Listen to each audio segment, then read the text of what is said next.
Okay, but it's not like a common problem, you know. It's very common. That's hurting me. It doesn't. I do not deserve to be hurt. So they're supporting our journey, Dick.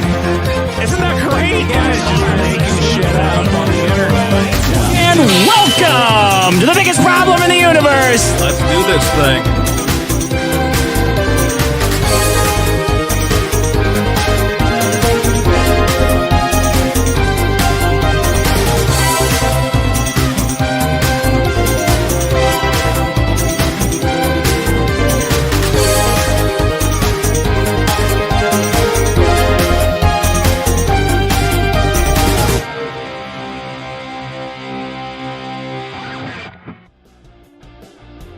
Wow!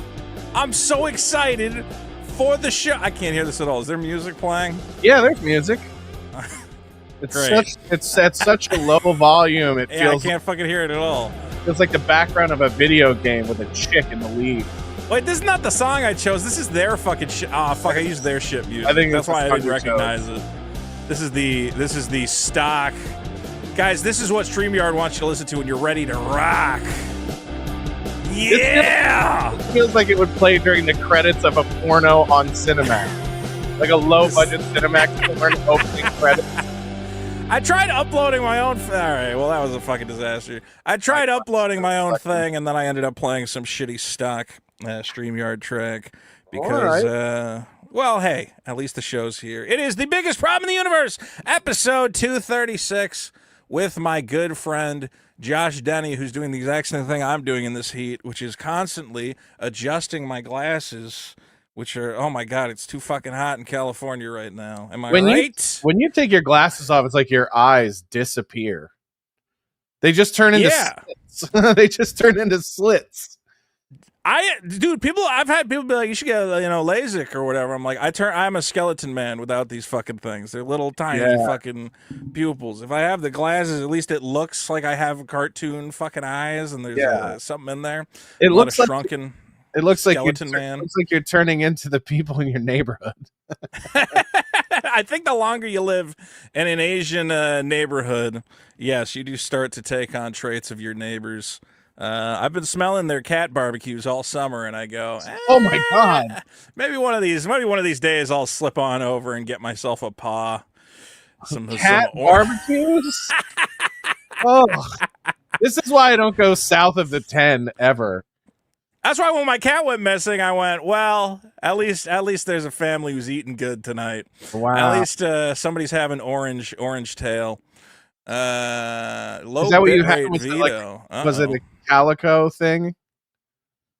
So apparently I'm having, guys, I have a new modem which is showing up. I've been having these because I look fine, and then apparently I've been having, let me make sure my camera is set up correctly.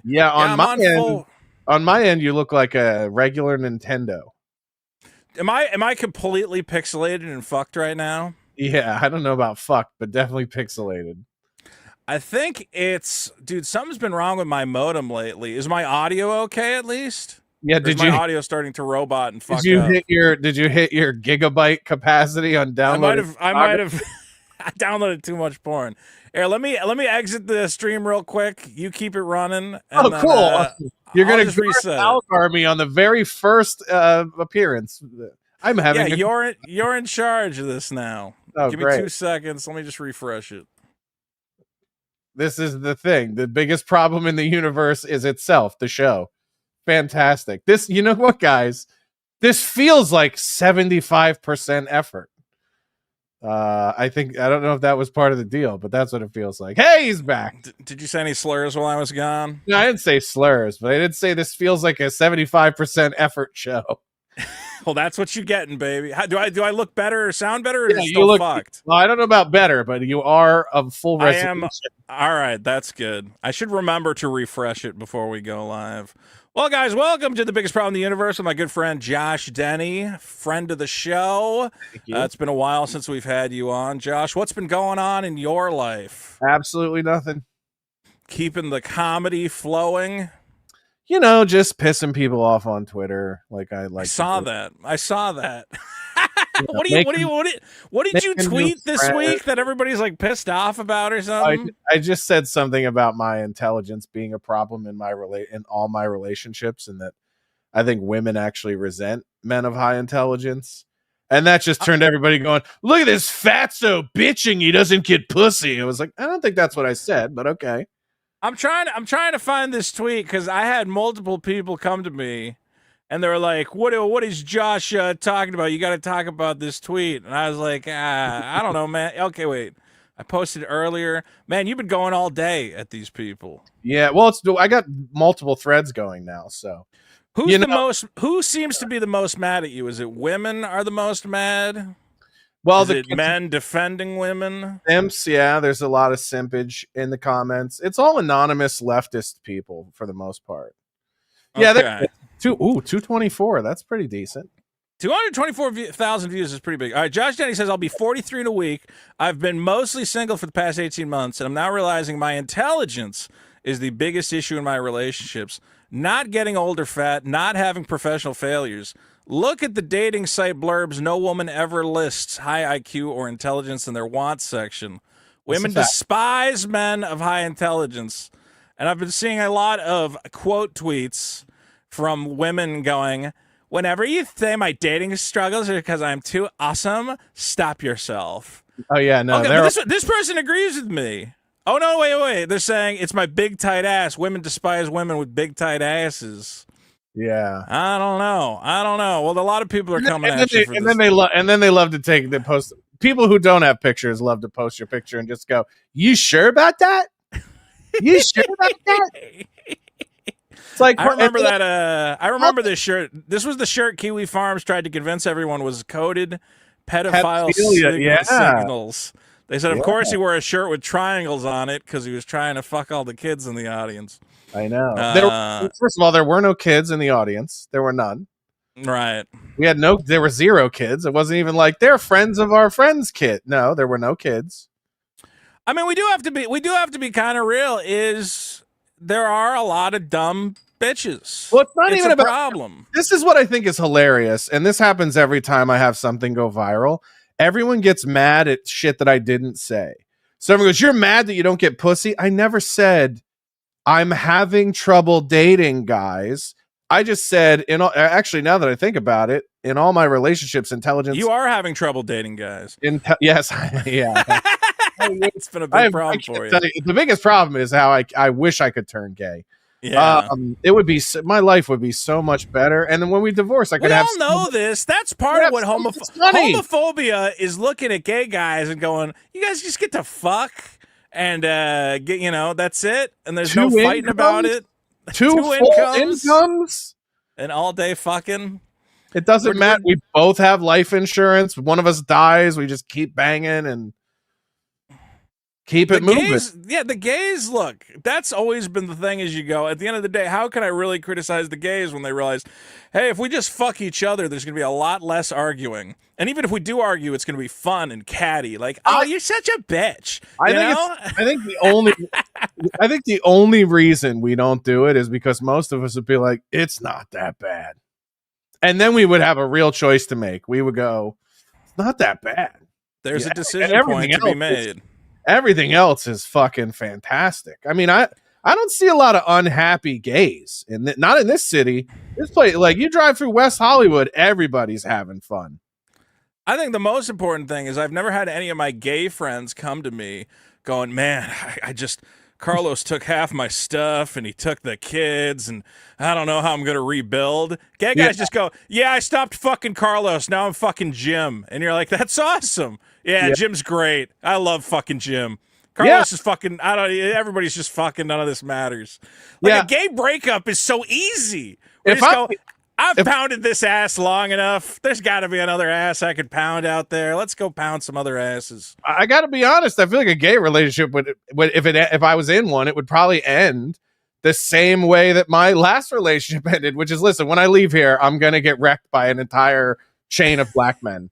And I'm like, hey, well, you both do that. That's what you both do. So I've had too many friends getting destroyed by their relationships with women lately where I go, I don't even know what you do with it. I mean, dude, I was in a long-term relationship for like 6-7 years, and when I got out of it, I said, I don't think I can do that again. That was fucking nutty, man. Yeah, I went 12, and like, you know, it's been over for almost 2 years, but you still have days where you wake up or you like watch something on TV or somebody tells you something and it brings back like a thing from fucking 10 years ago, and you go, oh, that fucking bitch.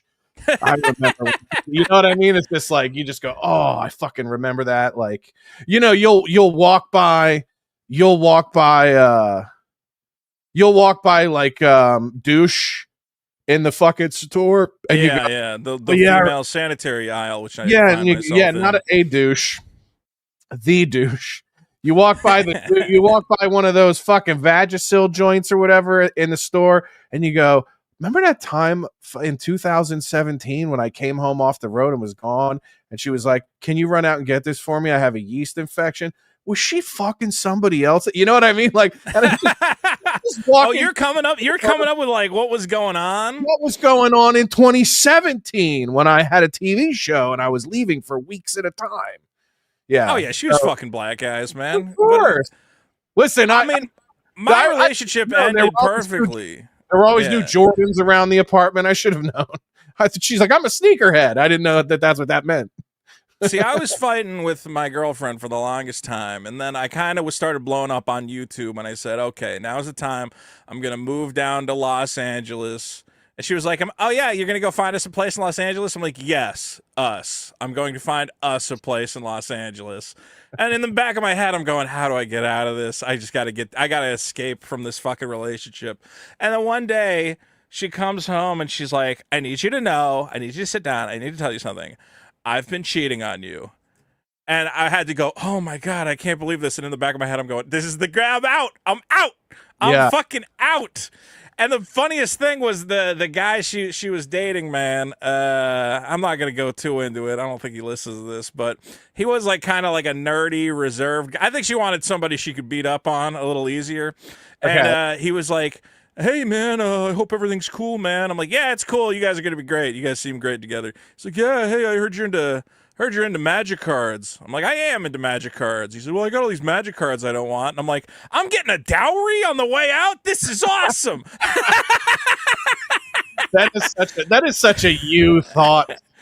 Dude, not only was there a clean break, but this dude gave me like $500 worth of magic cards. I'm like, this is the best fucking breakup I can ever think of. I can't think of anything better than this. Mine was brutal. It took like a month for her to get moved out. Because when you lived with somebody for 12, oh, that's the worst. When you're trapped in the apartment. Piles and she's a worse hoarder than you are. So it was like piles of nonsense that took forever to fucking pack up. And I'm just like, if I knew there was this much shit in here to help you pack, I would have just murdered us both. You're just silently like treading around each other. You just go, man, I get why guys murder suicide, because I don't want to pack all this shit up and move her out. But you know, I did. I'm a good guy, right? Like I just was like, you know. And I will say, there's a part of you that's relieved because you know, it's obviously it wasn't good. There were good parts, but you were like, this should have happened. When I was done and out of it, I was like, I should have done that 10 years ago. Yeah, well, that's always the thing. Is like you're in it for so long that you go, I don't know how to do anything else. And then once you're out of it, you're like, it's like institutionalized. It's like when Brooks was in prison in Shawshank, and you're just like, I don't know how to be on the outside. Which, by the way, for the last year I've dealt with, where I'm like, I don't know how to be back out here again. So you do what any normal man does, and you rebound with a girl who's 17 years younger than you. I think that is the way to go about it. I'm glad you're making it work, man. It's fun. Well, I'm glad you're still out there. You're still doing comedy. You're here with us tonight on The Biggest Problem in the Universe. And we're going to get into it. I got comments. Oh, on our last show, we had Billy the Fridge, a good friend of mine. Orange Mint 1365 says, best part was Billy accidentally calling Vito Boogie. Yeah, I don't know where that fucking came from. I could see it. Did they have that new did you see that new documentary about that EDP guy? No, I don't watch it. I'm saying you're aware of it. No, Are you aware of it? No, I'm not. It's a big fat black guy who tried to meet a 13-year-old girl, and they got to make a whole documentary about it. And Boogie's in the documentary, and I go, what is Boogie gonna say about fucking child predators and shit? It's weird to see internet guys who have no fucking business commenting on any of this, being like, well, it's really bad what he did, and I'm like, oh, Jesus Christ, Boogie. They're gonna get you next. It's like when an NFL player talks about another NFL player beating his wife, and he's like, yeah, I know we're not supposed to do that, and I just feel real bad for my brother and my teammate that he got caught up in that, but Boogie's like 45, and famously, he started dating this weird 19-year-old fucking girl. So I'm going, Boogie, you're like the last guy to be talking about, any of this shit. Is you're lucky she squeaked over the fucking age line, but you're a 450-pound man dying of fucking diabetes. You go, here's my 19-year-old girlfriend. She lives with me now. Dude, I remember when I remember when I was like, I remember when I was in my 20s and I was like, I'll never hit 300. And then you live with a woman and you go through a pandemic and you learn how to cook and you just love food. And then you go, I'll never hit 400, right? Like I'll never 400 pounds. So yeah, it's funny how I used to watch guys that were 600 pounds and be like, how do you ever? Like I was like, at the time I was like 240 or 250. Yeah. And I was like, how do you ever get to 600? And I just go, no, I get it. It just... Oh, dude, if I wanted to get to 600, it would be so easy. It would take no amount of effort. I'm like, I could get there. Yeah. But, at a certain point in the day, you go... 50 more to go, buddy. Dude, it is true that as a fat guy, you see, like, the super heavy fat guys, and you go, well, at least I never have to be one of those guys, Yeah. It does take a certain amount of like completely giving up on, like, I'll at least go for a walk around the block, I'll go, a little bit of sun would do me good. I think these guys just literally, they never leave the house, man. Son? Whose son are you talking about? You said the beautiful sun, the sun in the sky. Patrick for 8606 says, I must admit, Dick is committed to this leaving the show bit. Yeah, he's really hamming it up. I wonder when he's going to get over that. Martin says, bring in Maddox as co-host for 50% of total earnings. You'll make all the money in the world. Maddox was streaming recently on Twitch, and somebody in the chat said, hey, did you see all the messages I sent you about that Vito guy? He's a real bad guy. And Maddox said, yes, I have read them. Thank you for letting me know. And I'm like, well, there goes my chance of any Maddox collaborations. He's already got... Can you guys stop fucking up shit, man? Stop fucking going and making backgroup deals. Going, oh, Maddox, Vito's a bad guy. Don't talk to fucking Vito. I'd love to get Maddox on a show, but I think he's been poisoned against me. That would be the ultimate betrayal. Why would you do that? Betrayal of who? Of the guy who you inherited this from. He wouldn't give a shit. He doesn't give a shit. He would love that. He would be so happy because you know what he would do is he would watch it on his fucking show and he'd get a bunch of views going, oh, look, see, those two retards got together. Wait, why are you giving him a Dago accent? Like, well, he's a Dago. Let's be real. No, he's not. Come on. You're the Dago. What are we talking about? Yeah, this is the thing. Oh, sorry. I'm not good at my racial slurs. I'm the Dago. You're right. Rusty. Yeah. He's a what do you call it? He's a brown. Well, he's a bean eater. He's a beanman. Angress17 says, I watch on Saturday mornings. The countdown is perfect for making my coffee and getting in the mindset for the show. Bring it back. I don't think the countdown is smart or makes sense. Maybe it does. I haven't decided, but let me know in the comments if you want these shows to start with a countdown. I don't actually... The problem with the countdown is, like, if somebody new finds the show, they go, oh, it's like 5 minutes of countdowns. I'm just going to never watch this, Mm-hmm. Being on YouTube, people either start watching your video or they run away and then they don't watch it. So you kind of got to hook them quick. Josh, you got any projects recently? Any podcasts coming up? I know you and Carl were having fun for a while. Yeah, we're working on some new stuff. We're both like I don't want to go into too much detail, but we're both dealing with like 40-year-old guy shit now, like getting older and Yeah, he's dating, right? You're yeah, dating. but Everybody's dating. But shit starts breaking down on the car when you cross 40. So, you got to start like taking your health more seriously and everything else. So I don't know. I think the break has been good for us because we've just been living. I had a decent enough year last year to where I could work less this year, and also like when the Charlie Kirk thing happened and we had to cancel a bunch of shows, which we will reschedule at some point. It was like nice. Why'd you have to cancel because of Charlie Kirk? Was Because everybody like too scared to leave the house? And Anthony, like everybody was like, first of all, we had a bunch of people immediately like refund their tickets because they're like, we don't want to go to anything. We don't want to get shot by Antifas. And which we did have. Man, one gay kid really did send trickles throughout the whole fucking. That's been the worst part of it. Candace Owens, dude, you guys got such a win on the conservative side. As you go, look, the fucking gays and the trans are killing us, and Candace Owens has to go, no, it's the Zionists, it's the Zionists. You're like, Candace Owens, you got a good fucking thing here, man. Just run with it. No, she can't. She can't help herself. She's got to peel back. She's going to find a part of the onion that none of us know exists. She's going to peel back so many layers. We're going to go, oh my God, if you keep peeling, it takes you to another dimension. Oh, stop. Every fucking layer of the onion is Jews, more Jews, other Jews, brown Jews, black Jews. And you're like, I got it. The Jews did everything. Jesus Christ, lady. If you keep peeling, you end up in Zion. I don't know if you know. That's where it goes. The Matrix tears away and it goes, welcome to the resistance, brother. And you're like, whoa, hey. All these black people just fuck in a big crowd. And you go, what is this, like Woodstock? No, this is Zion. Who's the president here? Jada Pinkett Smith. You're like, kill me, shoot me now, plug me back in. Shoot me and then plug me back in.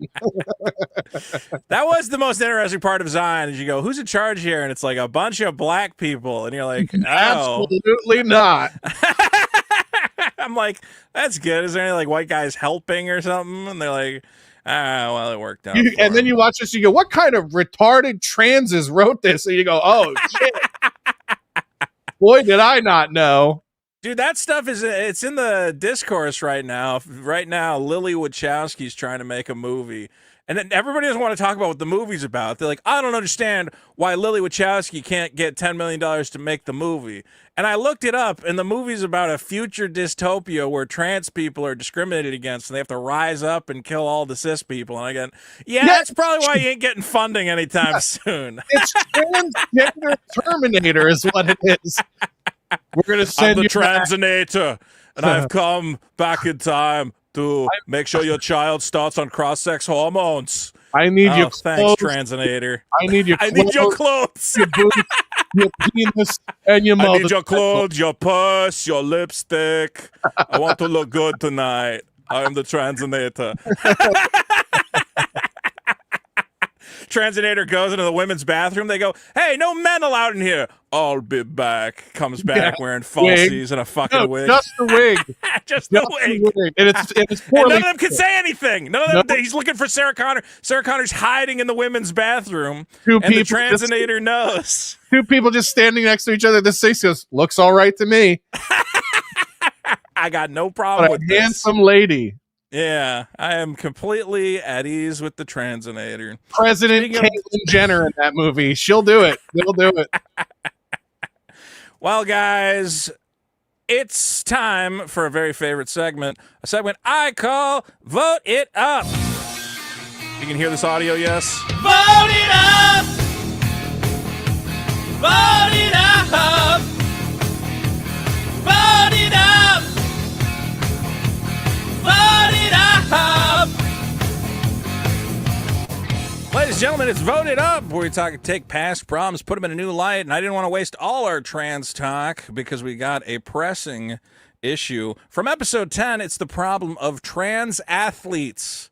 Josh, can you imagine that 5 years later, we're still talking about this shit? I think it's the great. WNBA on Wednesday. Don't be mad that these black guys took your bit and did it better and further and harder and more. Ah, man, I have thought about... Another guy goes, I'm going to play in the WNBA. See, that's the worst part is I have the female ID, but I'm like, well, what am I going to do? I can't fucking... I guess I could get somebody to teach me how to play basketball. Should be get all these joining some ladies' nights out there. I don't know what the fuck you're doing. I tried pulling that once, and the bouncer was really mad. The bouncer was like, Black "Yeah, I looked at the sign. It was like, ladies, get in free tonight." And I said, "Oh, that's awesome. Here's my ID." And the bouncer looked at me. He's like, "Come on, man." I was like, "What? It says it on the ID." Should have sued that whole. You should have sued that whole. I could have. I really should have. You're half foot in on this bit. You got to go all the way. Get your tits done. Why are we still? I'm not half in, but I don't want to argue with the big black guy outside the club that he's got to let me into the club for free. I'm like, I don't want to get into this argument. You don't got to cut your dick off. But I do think you have to buy some tits. I think that's buy them. They came free with the package, baby. I'm good to go. No, you still get them done. You got to get them done. All I know, Josh, is that the WNBA currently trying to figure out this question of who is allowed to play in the WNBA. Well, they said they were going to meet and figure it out, but on Wednesday they criticized those trying to create a narrative about trans women playing in the WNBA. Currently, the league's collective bargaining agreement states only players who are women are eligible to play in the WNBA, but does not have specific language about gender identity or sex assigned at birth. Last Friday, 2 former NBA players, Inez Cantor Freedom and Royce White, declared themselves eligible for the WNBA draft. A league spokesperson said, "There are no immediate eligibility matters affecting the WNBA, and we strongly denounce the bad faith efforts to use these topics to demean or marginalize others." This came hours after an anti-hate task force met virtually. Why are we already at the point of the anti-hate task force? Where's the hate? What's the hate? 2 beautiful women are saying, "I can't wait to play basketball. I'm going to play me some basketball." And if you don't want them to play basketball, you got to give them a reason. Why can't they play? They're ladies. Imagine being told that you can't be on the team because you're a big juicy hog. Because yeah, they're every bit as eligible as anybody else. Did that trip you up because you thought I was talking about your hog? And you're like, I don't know. I was like, hold on, let me process that. A big juicy hog. You actually thought I was talking about barbecue, didn't you? You were just like, I got a little hungry for a Hawaiian second. Outdoor barbecue have to do with it. Look, I don't understand why this is so hard, man. Just go, yeah, guys can't play in the WNBA. I think that's all you got to say. You just go, yeah, guys can't play. And they go, well, who's a guy? And you go, like guys. Like guys, people with penises, I guess. People with penises. Yeah. I don't know, man. Is that crazy? If you have a penis, you can't be in the WNBA? Yeah, I mean, I think it's pretty fucking obvious. What are we talking about? That's what I'm saying. Is like, why is there all the hand wringing? Why is there the task forces and whatever else? Like, I know neither of us have a lot of black friends, but I do know enough about basketball to know that the one rule of the WNBA is that the W means no penises. That's what I thought. You're living in a normal world. I thought no penises. And definitely no slam dunks. I guess they go hand in hand. So those are the 2 requirements in the WNBA. You're not allowed to dunk, and you're not allowed to dink. Those are the 2 things. So apparently the WNBA is actually like making a little bit of money now. Like people are a little bit hype about it. What's that lady they like, Caitlin Clark or whatever? Oh, she's great. Caitlin Clark. Let me tell you I got a couple of racist things that have happened to me this year that are going to be in my new comedy hour. But one of them is black women in the WNBA hate Caitlin Clark so much that I want to fuck her more than anybody on earth. I find her to be, because she's so universally hated by black people, it makes her hotter to me. I don't know why. Why is she better at black? Like, are black women, were they like kind of phoning it in? Were they kind of like, of course we're going to be better at basketball. We're black women. And then a white lady showed up and she says, well, I just kind of studied fundamentals and like dribbling and, shooting and passing. You guys know you can actually shoot from outside the 3-point line, right? She tried to get good at basketball and is the best, one of the best in the world, if not the best in the world. I mean, is that just kind of like, it kind of seems like female... This also tells you just how god-awful ugly black women are, because the minute that a 6 white girl went into the WNBA, they're like, she's a star. She's the Jordan of the league. Like, she's a fucking Iowa farm girl. Like, she's the girl in the school you'd go like, man, if I want to fuck her, I'm going to have to go over and feed some horses and shit, right? Like, That was I went to high school with girls like that. It was as hot as it got in Austin, Minnesota. And I don't think she's a bad. She's maybe a 7 at least. You're gonna put her at a 6. Yeah, I mean she's a 10 because of how much she's hated and I guess from on the fat guy scale, we're like 10, 10, 10, 10. Yeah, it seems like they are jealous of her. I think that hot guys would rate her. She's a 15 for guys like us, but. I don't know, man. I'm still not watching. I mean, I don't watch a lot of sports to begin with. I'm probably not the metric for that. But I go, whenever I've tuned into a WNBA game, I go, it's a lot of low scoring, shitty passes, people fumbling the fucking ball or whatever. They don't fumble. Okay. Well, I know it's not a fumble. What do you call it? A turnover? Yep. There you go. I know the terms. Well, okay. I'm saying, like, if you're dribbling and you fuck up dribbling, what do you call it? A fribble. You fumbled the dribble. You said turnover and you were like, apple. I said fribble, and I started thinking about Friendly's restaurants, which are famously defunct now. Look, this seems like a problem that should have been solved a while ago. And I don't know why. Like, liberals just can't. They always have to meet. They have to have little meetings where they go, well, how do we avoid pissing off crazy people? And I think at this point, you saw even AOC was like, oh, we're done with woke 1 or whatever. Are you talking about my ex-wife that I asked you to not talk about that? AOC. Is that your former lover, AOC? Former lover, yeah. Who's now harvesting her eggs or whatever because she's getting prepared to make the next generation of liberal super babies. Yeah, she can. She told me straight up. We were together for a long time, and my fiance AOC told me, she's like, listen, I can't be president with a white husband, and I was like, I get it. So it'll be her and Mom Dami. That's the way it's got to be. Yeah, she said, I gotta have Muslim babies. And I was like, I got it. I understand. And this is the thing is like, and you're going to love this because you fucking fags. This is I couldn't help myself. You're good. We get one of those. Love it. You're going to love I get one, right? Everybody gets one. Yeah. Everyone gets one. This is the thing is like, you can't help yourselves. This is the thing. We had it. Like conservatives had it. Everybody loved Trump, everything else. All Trump had to do was not get in bed with Israel. That's all he had to do was just not jump. Just don't. Why did you guys think he wasn't going to do that? Obviously, he was going to do that. All he had to do was not do that. And now, basically, what the Democratic Socialists are going to do is they're going to go, listen, if we do the socialism and the communism, at least it's only going to stay in America, and we're not going to be spending money overseas. And everyone's going to go, I guess that's a good point. So they're going to socialism as it's a good argument. It's a good argument for communism. How we're running our campaign, that's what I would do. I would just go, listen, at least if we do socialism, all the money stays in the United States. And people go, well, I guess I'd rather give it to Roger than to Hababababab. Yeah. Hey, America, are you tired of giving money to Jews? I am tired of that. Well, right. If I got a pitch for you, it's called communism. And that's he's gonna win. I said it before. I go, wait in line for bread with all your friends. It's going to be fun. You're going to love it. Yeah. I think they're going to sell it. I think they got a good sales pitch. They got some attractive people behind it. That's the other thing, man. The Democrats have all the fun, young faces, the Mom Donnies dancing and playing songs. It gets people hyped up. But here's the thing. Here's the only way they're going to ruin it is if they let these 6'10" super blacks play in the WNBA.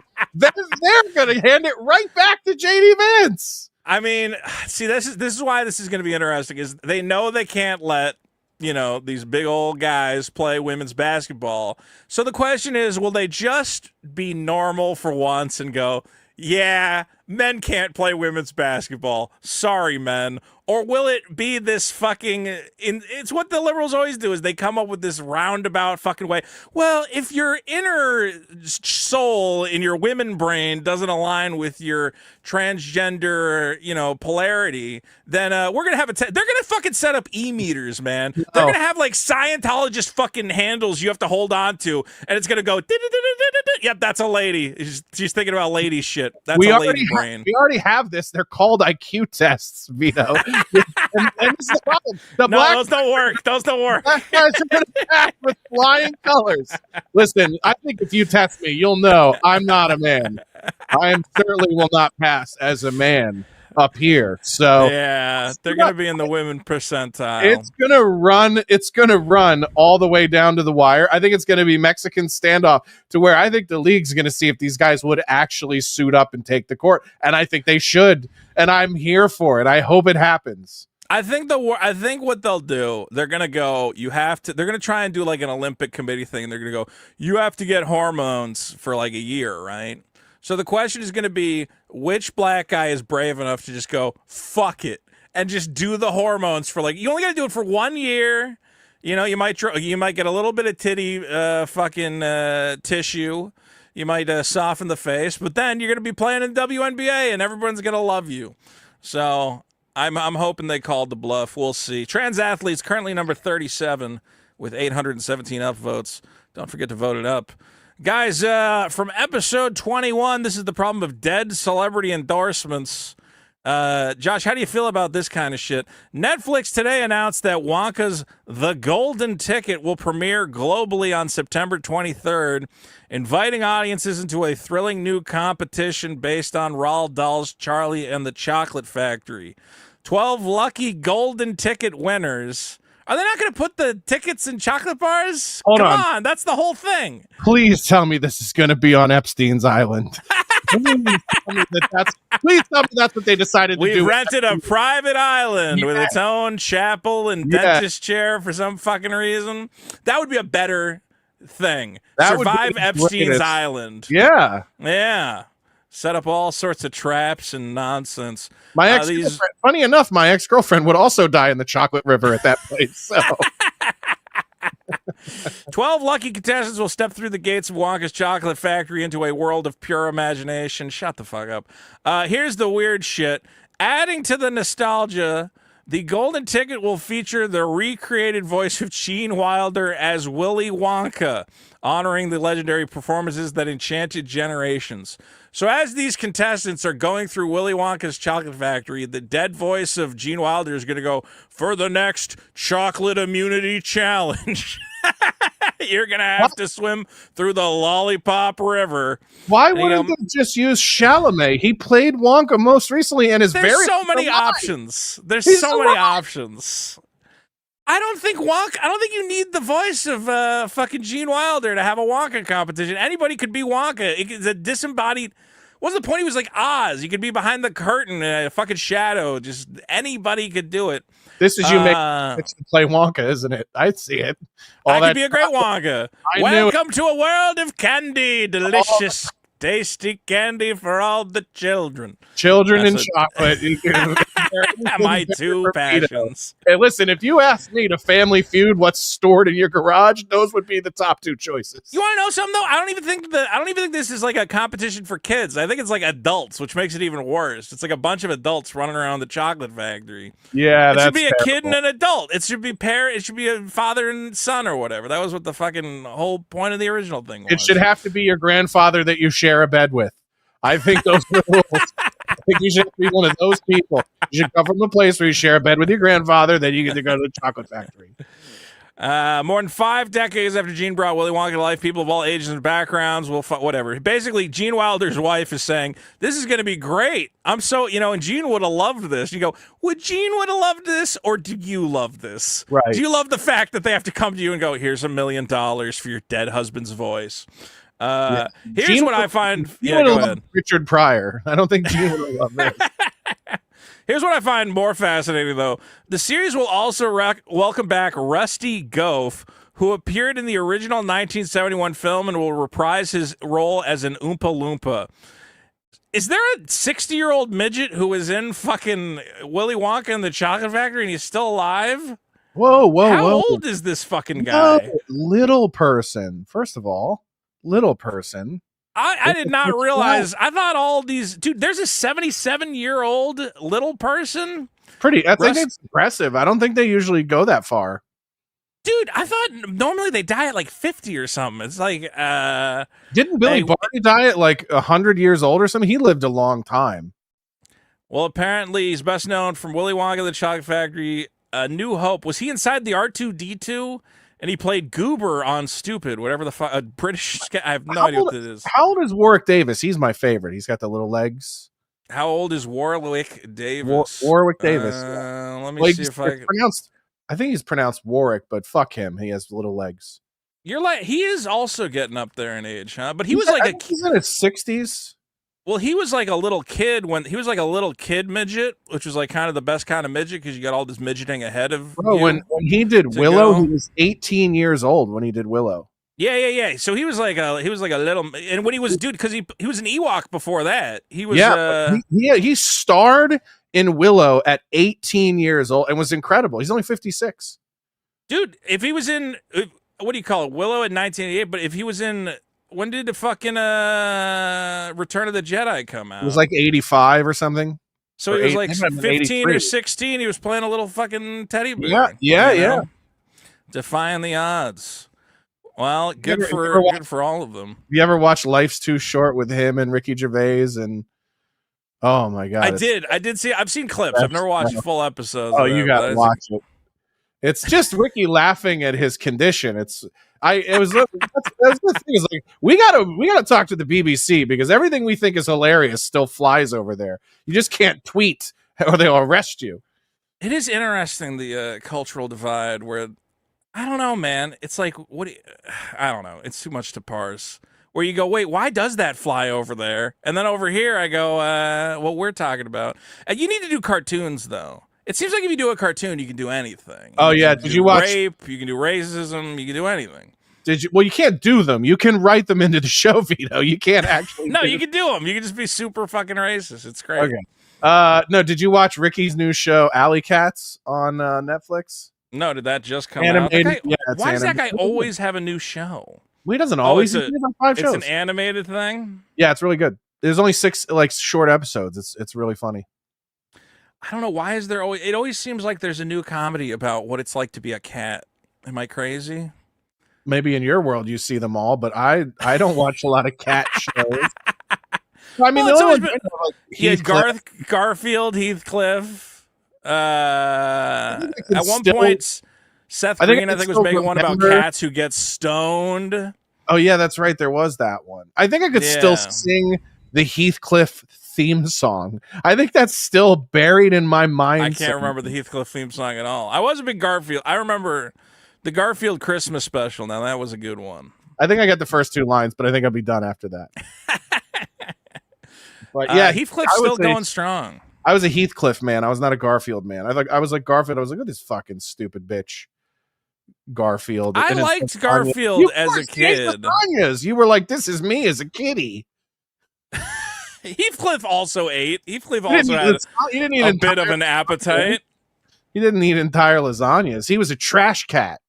Nah, I would turn to Dagwood in the Sunday Funnies, and I'd watch him eating those big old sandwiches, and I'm like, someday I'm gonna be Dagwooding it up with the best of them. I had that job. It's overrated. No, it was the best job. Eating sandwiches. Yeah, that literally was your job. Best job ever. Man, of the 2 guys who fucked up a job of just eating sandwiches, at least you're not Jared from Subway. He fucked it up a little worse than you did. That's a good point. That is a good point. People are like, till the end of time. Yeah, that is true. What about that? If there's a list of top 10 guys who fucked up a job where they just had to eat sandwiches, you'd be number 2 forever. You never have to worry about taking the top spot. I just asked for more money. I didn't grab somebody's kid and hold them at cocktail. Give me more money and I'll fuck all these kids. I didn't say that. I mean, that guy, please. In terms of like, man, he didn't have to do anything, and he wasn't even a good spokesperson. That's the worst part. No, the commercial did all the legwork for him. The commercial would go, there goes Jared eating all them sandwiches, and Jared didn't say anything like funny or clever. He just looked at the camera and he said, the new 6-inch turkey delight is still a delightful sandwich. That's why you believed he was a real guy, because he was not a good pitchman. Terrible pitchman. Where's pitchman in history? His story is definitely real, because he's not a fucking professional. Still looking good, still eating Subway sandwiches. Although I will say this, there were signs of his behavior, because he's like, I only like a 6-inch. You go, that's a fucking pedophile right there. A real man would eat a foot long. A guy who's like, I stop at 6 inches. That's a pedo. That's how you know. Did you see watch a 6-inch sandwich, you turn him into the fucking police right away. Oh no, it's healthier. Did you ever watch any of the documentaries about like how they caught that guy or like what he was up to? No, I don't. I don't do research to avoid getting Oh, caught. I do a lot of Subway research. Just because I'm a Subway aficionado, I want to know what's going on. First made mistakes. That's you. Well, dude, you'll just be on like Hulu, and you're like, all right, what should I watch? I could watch Family Guy, I could watch King of the Hill, or I could watch Making a Monster, the Jared from Subway story. I'm like, all right, give me an hour of this. And it was like he'd do these things. He set up this whole anyone who sets up a foundation for kids immediately, that's the biggest red flag on earth. Yes. Where he goes, I just want to get kids healthy. And I go, no, shut it down. Yeah. But he set up this foundation where he wanted to get kids healthy. And, you know, like one of the moms is there and she goes, it's so great what you're doing for kids, you know, helping kids get healthy. He goes, yeah, look at all those sexy fuckers, huh? And she's like, I'm sorry, what? He goes, yeah, you know, you ever just want to like fuck some kids? And the lady, just like a random lady at the fucking event. And the thing was, he went wrong. He was like trying to make friends and be a pedophile. You can't do that. You can't go like, you know how. You just can't. Like, I can make friends as a fat guy. I could walk up to another fat at a restaurant and go, you ever had that with the sauce? That's pretty good, right? And he's like, yeah, I've had that. You seem like an okay. You can do that. If you fuck kids, you can't try to make friends. The wink, the wink and the nudge for pedophilia is a bad move. Dude, listen, you know, tell you this as a friend. You're not going to strike up conversations with people. Hey, Josh, you ever watch that Chinese gymnastics? They're pretty young, huh? The way they're jumping around. I don't want to talk about that at all. Stop it. You can't. Not even in the Chinatown that you live in could you bring up China's No. I mean, they, you know, I walk down the street, they're just jumping around, these kids. Look, he does this to this lady, and this lady goes, I'm just going to like record what this fucking crazoid is saying. So Jared was just undone by finding some lady at one of these events and just being like, hey, maybe I could fuck your kids sometime. She goes, yeah, that's a great idea, Jared from Subway. I would love for you to come fuck my kids. And then just got it all on tape. You're triggering my memory of it now. What's funny is I remember when this happened and she was like, I'm going to turn him in. And then they're like, no, like as if he was some RICO case. They were like, no, we need you to go deeper and we need you to stay undercover for longer. And so they used her as like fucking Donnie Brasco. They really did. They like forced her to keep talking to him. And she's like, I really don't want to keep talking to the Subway guy about fucking kids. And the FBI went, we just need a couple, like 20 more hours of him talking about fucking kids. So just call him up. Which tells you how fucked the FBI in this country is and why the Epstein files never came out. Because they're like, listen, one kid is not going to put this guy away. We need 70, 80, 90 kids before we can build a case. So we need you to stay in for longer. Dude, it's so bad. And that's the worst part is that it was that line from fucking Big Short where you go, why is he confessing? And it's like, he's not confessing. He's bragging. And he's just going to this lady and he's going, yeah, you know, I fucked a couple kids in Dallas and I fucked a couple kids up in New York. You know, I just go around the country fucking kids. And you're like, wow, man, all you had to do was eat sandwiches and not fuck kids. Maybe when he's dead, we'll like, no, let him have 10 more and then we'll swoop in. Yeah, that's always the worst part with some of these is you go, wait, you had all that information and then you just let him go around the country for like 2 more years hosting fucking. They did it with the mafia. They let him kill like 1,000 people before they're like, now we have a case.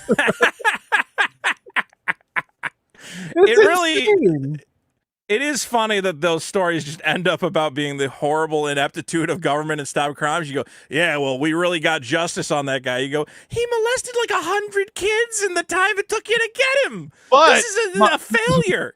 But look at our conviction rate. We don't ever lose cases.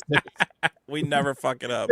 They just start wheeling in the carcasses of children like the Santa letters in Miracle on 34th Street in the courtroom. And it's like, is this enough kids to put him away forever? They're like, oh my God, we would have convicted him with one. You didn't have to bring all these bodies. Well, at least we got the Subway guy. And, you know, the funny thing about him is he got real fat in prison. He just ate immediately once you took away the kids. He said, well, if I can't fuck kids, I'm just going to eat fucking commissary food. And apparently now he's 500 pounds again. So In prison? yeah. Really? Yeah, he's a why? big old... Servings are a lot more than 6 inches in there, buddy. That's why. He's getting double helpings. He's going to get out at some point, though. I don't know. He's getting extra meat on that BMT. Dude, I think he's going to get ganked the second he gets out of prison. People do not like the Subway guy. And Good luck I don't blame them. Good luck getting all those internal organs after he puts that weight back.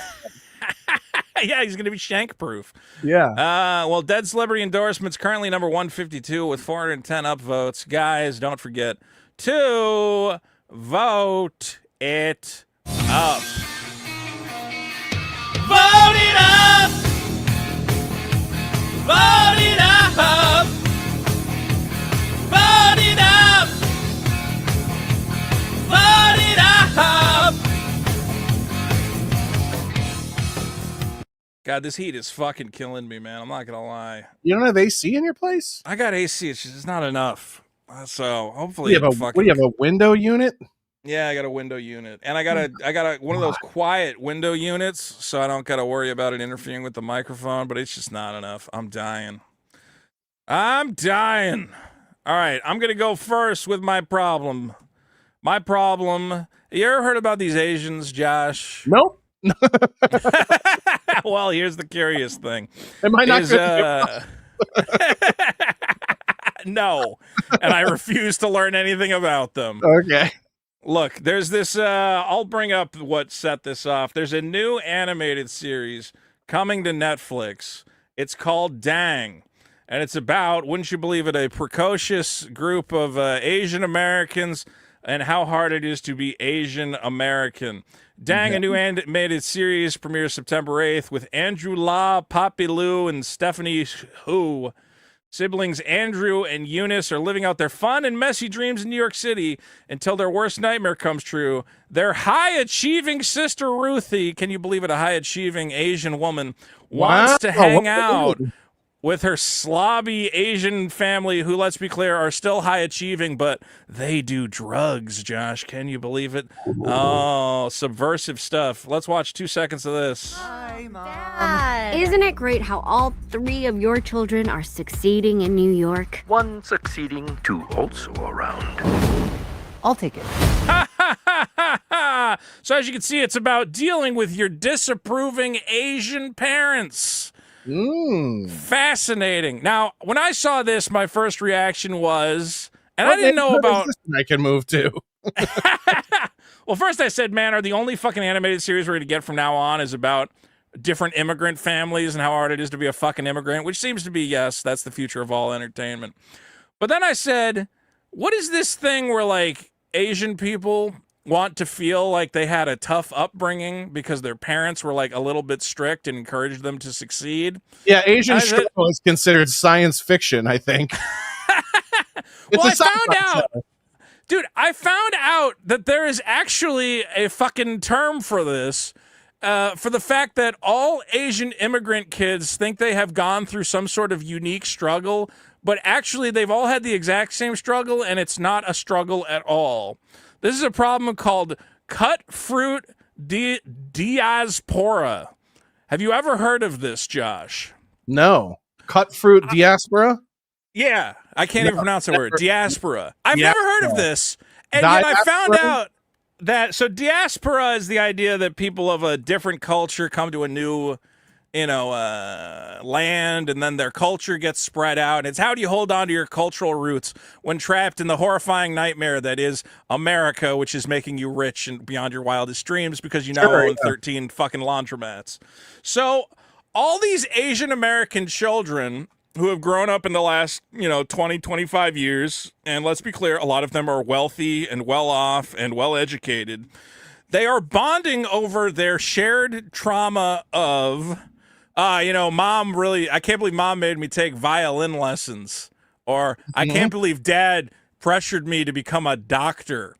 And you're like, yeah, those aren't actual fucking, like black guys were at the fucking lunch counter getting their asses beat for trying to eat lunch. You guys had parents who wanted you to succeed and gave you a lot of money to get you there.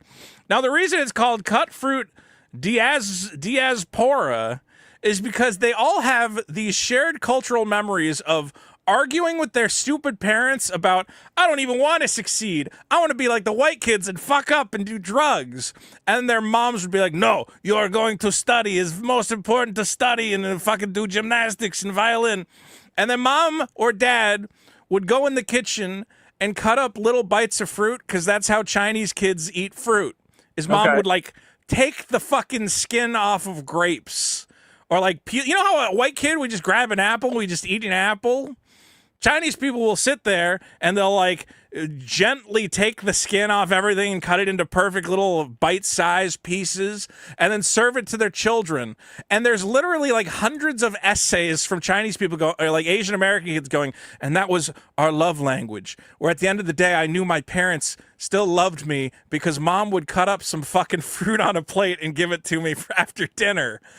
And it got to the point where Asian people are ridiculing each other going, guys, how many fucking poems are we going to write about cutting up fruit? This is becoming fucking embarrassing. Do we have anything else that defines our culture other than mom cutting up fruit? If I'm being honest, as somebody who doesn't love fruit, that does feel like being molested, so I could see why it's so traumatic for them.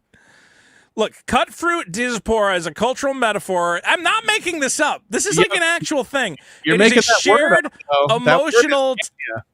It's a shared emotional touchstone in the Asian community, representing how immigrant parents use bowls of meticulously peeled and sliced fruit as a silent symbol of care, love, and reconciliation.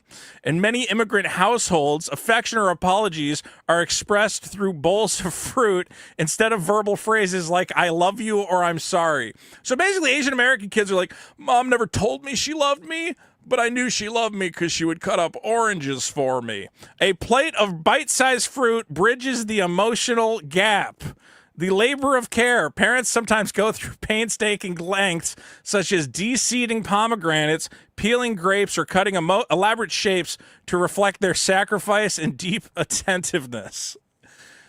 Josh, you had parents. I remember my dad getting drunk and threatening me with a baseball bat. And at no point do I look back and go, well, at least that drunk fucker cut up some fruit for me. No, but this is what... when you had American parents that would drink or whatever, the best you would get would be like, there's $20 on the thing for a pizza. That would be, and you'd go, yes. Dude, have Asian American kids ever dealt with what my cousins dealt with, which is dad just fucking goes on a bender, bets the fucking house down at a fucking, what do you call it, Mohegan Sun, and ends up just going, yeah, we live in a trailer now. Fuck it. I lost all our money gambling. And Asian kids are going, no, like we've suffered our own internal struggle. When their struggle is just having rich parents who wanted them to succeed and didn't say I love you very often. It's fucking insane. Well, we're headed to a place where this is a pretty common thing now in upper middle class black families because, you know, these LA blacks, I call them, like north of the 10 Hollywood blacks. Yeah. Like they went to like USC and UCLA and Pepperdine and Berkeley, and like these are like Sasha Malia Obama blacks, like, so they have no struggle to speak of. And the problem is like they want to jump in on the about black people, but then other black people are like, what are you talking about? Like, you're not part of this with us. So I think this is Asian people trying to like feel the same way of like, no, a fruit was being molested. You don't understand. Fruit symbolize abuse. And it's like, no one was jamming fruit in me to teach me a lesson as a kid. Well, and it's interesting you bring this. So this is a big problem in Hollywood right now, is that it's become, well, Asians have been a problem for everywhere, but Nepotism Valley is like getting out of control. Is you used to have some outsiders breaking into the Hollywood system and being like, yeah, you know, I grew up in kind of a shitty situation and I got some fun stories to tell about that. And now you go turn on TV and it's all rich kids telling stories about struggles they imagined in their head. Of like, yeah, you know, it's really hard to, your dad is fucking running a chain of Chinese restaurants up and down the coast. You know, fucking what's his name? The guy. That was the show Girls. Do you remember that was the controversy of the show Girls, where they were like, "This, we're just the 4 girls struggling to make it go in New York as millennials," and it's like your parents in real life are all rich, like upper middle class or upper class. Yes, like, none of you are struggling with anything. Your fucking dad is David Mamet. What are we talking about? Like, so yeah, it's but the funny thing is now you look back at the shit that girls got and you just go like, oh, that wasn't fair because that was just one of like 100. You go in and you find out, like, if you do a little research, you find out like they're not all like Maya Hawke, where they take their father's name, Ethan Hawke, and the thing is obvious, or Michael Gandolfini, who's the son of James Gandolfini. Sometimes it'll be like Margaret Qualley, and you go, who is that? And everyone goes, that's Andy McDowell's daughter. And you go, oh. So then when you actually start to look at who, like Odessa Azion. Dude, it's everyone. It's everyone. Odessa Azion, who's supposed to play Mystique, or not Mystique, but Rogue in the new X-Men. That's Pamela Adlon's daughter. They just changed her name so that people wouldn't shit on her for being a Nepo baby. But she's literally Pam Adlon's daughter. So it's like, you're right. Every actor in Hollywood now is somebody's kid.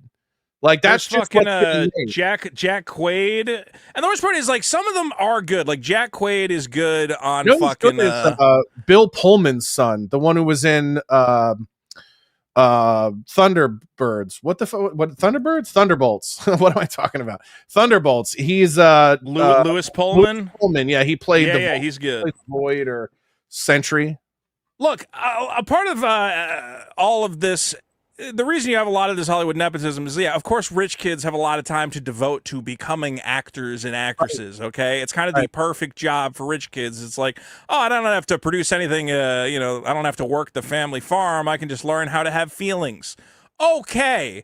But when you get down to, like, all the it was great when the actors and actresses, fine, they can all be Nepo babies. I feel like the writers and the producers, you want to find some people who had like actual hardship and struggles, because otherwise you just end up telling the story of, oh man, I can't even believe that my parents got me this 2-story brownstone in New York, but I had to share it with my aunt, and she never cut up fruit for me. I will say this about the Asians, though. It is fascinating that they are so smart that even the Asians are criticizing each other for not shutting up about the fruit.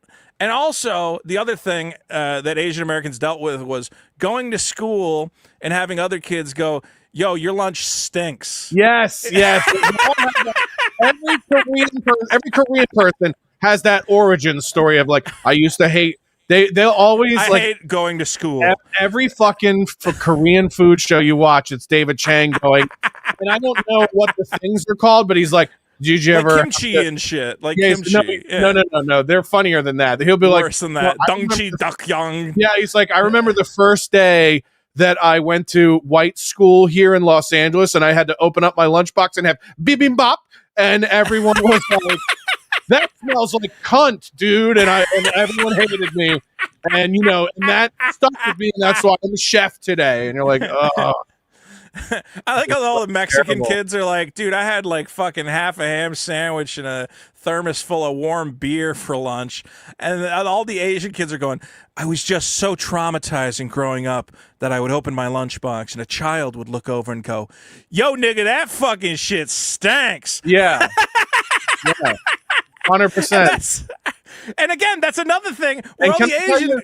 I'm going to tell you something worse than both of those. Yeah.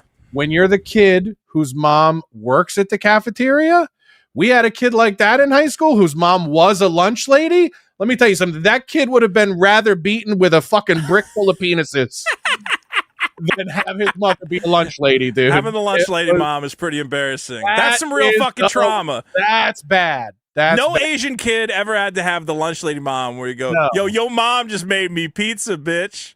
Your mom just gave me milk. I just got milk from your mom. All that kid ever won. Your mom would be making me breakfast, motherfucker, second period. That's Can you ask your mom why this Salisbury steak fucking sucks? We didn't have your mom to pick it up in the kitchen. We didn't have black people in the Minnesota school, but you got it.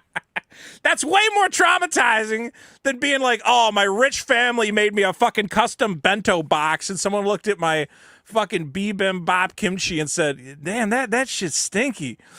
And again, it's so funny that all these, I'm reading these stories of like Asian writers being like, I don't know what to do. I keep trying to write a story about growing up Asian, and for some reason I keep coming back to people making fun of my stinky lunchbox, my mom cutting up fucking mangoes. What? And they're going, did we have any other, did any Asian American experience anything other than this? Is this our only, like they're having an existential crisis over it that I find fascinating, where they're going, shit, maybe we're not really discriminated against in the way most minorities are. Maybe Asians are doing pretty fucking good. Yeah. Yeah. I told you for the longest time, I was like, I don't get the white guys being into Asian thing. And then I thought about it and I was like, you know what I've never heard an Asian woman say in my entire life? Hey, you know what I think? Never heard them say that ever. And then I was like, oh, now I get it. But this is the thing. I don't think we're giving Asian parents in this situation enough credit, because if it were socially acceptable to put fish heads in my child's lunch, I would do it as a gag. I would be like, you're going to make no friends. If you think about the psychology of it, they go, I can't have my kid making friends. He's not going to do violin and math. So you send him into school with the fish heads, and he comes over and goes, I don't have any friends. And they go, good, because I enrolled you in study for after school. That's your extracurricular is more school. You don't have any friends. Sorry. That's genius. They're geniuses. This is what they do. I feel bad for the Asian parents who are sitting there and they're going, bitch, I came over here on a boat. I set up a bunch of donut shops that sell fried chicken for some fucking reason, and I had to open 25 of those. Did you watch that documentary, Donut King? Did you watch? I have watched that documentary. Yeah, exactly. And they're going, bitch, I had to set up 25 fucking donut shops to get us here. Do you know how much fun it is to run 25 donut shops? It sucks way more than anything you fucking went through. I want to see how similar we are. Did you think the daughter of the one that still runs the one in Santa Monica was hot? Yes, you obviously. were like, I could maybe get into some donut money. Did you think that? Did you think like I'm gonna go down? If I could get into the legacy, because what is it like?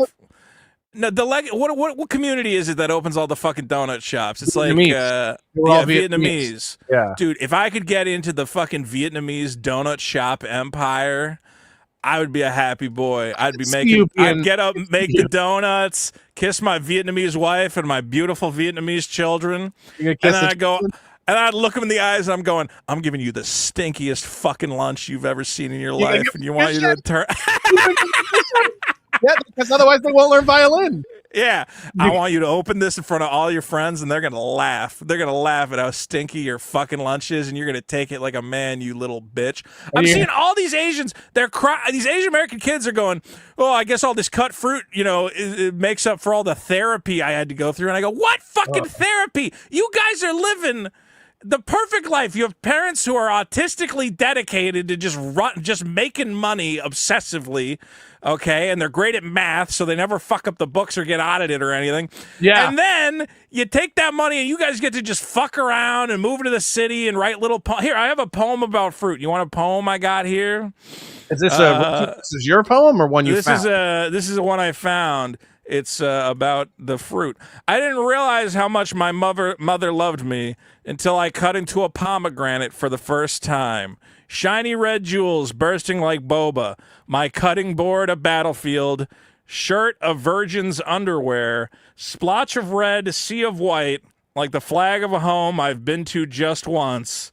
And the sour tang of your favorite Yuriko-chan Umi Bashi Gohan. I wonder how else my mother stained her fingers to nourish me. And you know that guy's dad is going, motherfucker, I spent how much money to send you to fucking Harvard, and this is the fucking shit I'm getting out of it? About mom's fruit bowls. Yeah, you were supposed to be a fucking doctor. You were supposed to be a lawyer, a fucking accountant, anything. And you're writing fucking poetry about mom cutting up pomegranates. God fucking damn it, dude. So I feel for these Asian parents. Is this why Asian women don't swallow? They're like, actually, in my family, the semen was presented in a jug. You have to put it in a teacup, and you can only turn it to the left, and you have to drink it this way. That's how it works. I would just be so, dude. I'm seeing. What do you do if you're the dad of the kids who made this fucking cartoon? Put fish heads in their lunch. That's what you do. That's revenge. When you're a dry cleaner for the 19th hour of the day, you go, I'll make you fucking lunch. And you put fish heads in it. And as somebody else pointed out, they made the good point that, man, you go to like any other Asian country and they're all just making like cool kick-ass fucking anime cartoons. Because if you actually go to those countries, like you don't make a lot of money in fucking China or even Japan or whatever else. So you still got that struggle of like, man, I just want to tell one great story.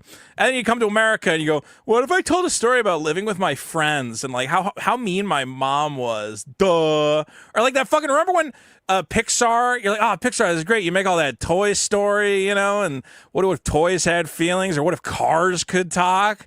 And they said, what if your Asian mom was there when you got your period and it turned you into a monster? And you said, I don't want to watch that. Did you ever see that? The Turning Red?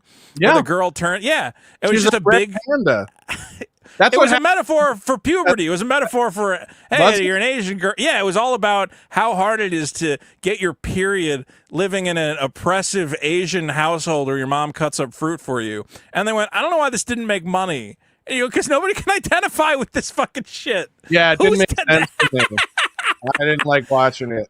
I identify with the talking car more than the little Asian girl going, it's so hard to be a little Asian girl with parents who pay for everything. That's the hardest fucking thing in the world. I go, no, that's not hard. That's easy street. You're good to go. When you get older and you find out that like there's no amount of Harvard that makes your vagina not have that taste, that oil taste. You know what I'm talking about?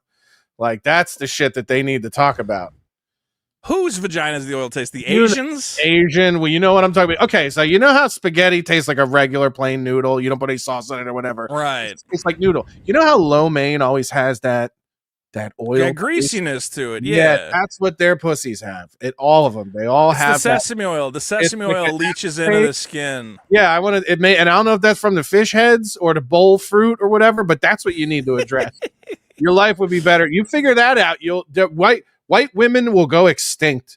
Black women will fight to the death, and Asian women will rule the world. Because if you just get that, you got everything else going for you. Just get that little thing. Because some people don't like that flavor. So I'm not speaking for myself. I'm just saying you get rid of that one little detail, and you move to the top of the food chain. Then your husband women can eradicate the stinky fish pussy. They're going to be good to go. It's not a stinky fish pussy. That's if you got that, that's bad. That's a bad white. So what do they got? It's like an oily thing. It's just a little. You never had. You never. I'll take you. No, I never had it. I've never had any Asian girls. I'm not gonna lie. No Asian girl. Wait, maybe one. Half Asian. It's like a. You ever over fry something in a wok and it's just a little too browned and you're like, wow, this all tastes like the oil that it was. That's what it's like. You don't know. Yeah, it's the dirty oil taste. I'll take you to a place. I got a place in Korea. All right. Well, hey, trust me. I used to have a buddy who all day long was like, hey, you want to go to the massage parlor? I'm like, I don't know, man. We'll get an Asian girl. We'll split her. You got to cook her yourself at the table. They don't do that. You got to put her over the flame, and then whatever. Oh, Jesus Christ. I got a buddy who moved out to L.A., and every now and again, he's like, man, I miss those massage parlors. I was like, you really? Dude, I don't get it. He was like, yeah, I would go like every fucking week. I'm like, really? He's like, yeah. It's like a big thing in LA. So maybe I should get a hand job. I wonder if I show up for the massage with a big bowl of mangoes and pomegranates. Get a hand job. Maybe I should get a hand job. I like how you would go to the place and just stand there and look at the menu and go, I don't know if I'm in the mood for that today. I don't know. See, I would be the kind of guy who would go, well, how much? They'd go, would you like a massage? And I'd go, how much are the hand jobs? And they'd go, sir, you need to. You would yell that in the lobby. No, I don't want a fucking massage. I want a hand job, you retard. I just want the ending. That would be your cargo, your sweatpants on. We gotta make you over. We gotta get you a new fashion. I gotta glow up. I need a glow up. I can't be taking you to Koreatown with the sweatpants on, buddy. They'll kick us both out. They'll charge me double. They'll go, Yeah. no, sir. Yeah. All right, my problem was cut fruit diaspora, whatever the fuck that means. Asian kids who think they are oppressed when in reality they're living a perfect life and they just don't get it yet. They're figuring it out, and that's all you can hope for. They do not get it. They do not get it. All right, Josh, it's up to you. What do we got? My first one is this should be a fun one, I think, is reading comprehension. I think people's reading comprehension has gone to shit. Have you ever like had somebody go read something and be like, "Hey, what did that just say?" And they will tell you it's like a game of telephone where people will go, "Oh no, yeah, I read it. It said that Nixon killed Kennedy," and you're like, that is not what happened. There's a lot of that. And that's what has ruined the internet, is that people basically skim everything now. This is also how you end up with people who don't know medical things, where they're just like, yeah, doesn't that have AIDS in it? And you go, I think you should probably read the label again. Yeah. But people's reading comprehension has gotten absolutely ridiculous. And by the way, you brought this up earlier in regards to tweets. I find myself defending things I never said because people don't know how to decipher what they actually read with what it makes them feel and then what they play back to themselves in their heads. So I actually think this is a bigger problem than fake news or like AI. Is that it's like, even if people are presented the truth, they can't fucking digest it. They're not smart enough or able to read things and actually go, oh yeah, this is what it says verbatim. I've had people read stuff aloud to me and insert words that aren't there and go, what? We're reading the same thing. What do you do? This is not what is your reinterpretation of the grapes of wrath? Just read the fucking page. Well, the problem I seem to have with people is that I go, do you not actually know what was said, or are you lying? Mm-hmm. See, that's like the bigger the thing is like, I don't think this many people lie. you'd say that, but like there are people who will purposely misinterpret what you say to be like, it's the classic thing if you go, man, I just love waffles. And they go, did you hear this guy says he hates pancakes? This motherfucker is talking shit about pancakes. You go, I didn't say shit about pancakes. I also enjoy pancakes. They go, no, that's not what you said. You said duh, duh, duh. And then you just end up in this fucking infinite loop of, again, did that guy actually read what you said wrong, or is he just lying about you to try and get the pancake people? I have to reduce it down to food, by the way. It's the only way I can think about these things. I get it. And then the pancake people come at you, and you're trying to get your waffle allies. It doesn't work out. It's a huge game of telephone, though. I mean, isn't that kind of the point of the internet? Is that it's just everyone's just lying all the fucking time? No, this leads into my. Should I just do both of mine right now? Because it's one sort of leads into the other one. It kind of seems like you got a double up here, but we'll double it up. They're kind of connected in the sense of like internet anonymity combined with people's lack of reading comprehension is what ruined the internet. People are always like, we need to go back to 2009, internet, 2008 internet. It's like before everybody had anonymous accounts and stopped knowing how to read. Like those two things connected and everyone goes, I can't be, this was the other viral thing I had go on today, but people go, I can't be anonymous. I have a job and a family to support. And if my fucking work knew what I thought about the world, they'd fire me. And I go, don't you understand that tyranny persists because you're a coward? Like, because but what are you gonna do? I mean, it's the truth is that you really can't. I think part of the glory of the internet is you go, hey, I have a lot of shitty fucking opinions. You would think this. Hey, my shit's attached to my name. People can see my name. I'm just lucky enough to be in a position where I could say that shit, and I go, well, what job am I going to get fired from? Talking shit on the internet? That's my whole thing. But this is the thing, is like, you don't get to do both. If you want to be, and this is my opinion, if you want to be a shit-talking guy on the internet, then you better figure out how to do that well enough to make money at it so that you don't get the comfort of everything else. Like, the idea of, like, I want to walk in both worlds, fuck you. That's gay. That's gay.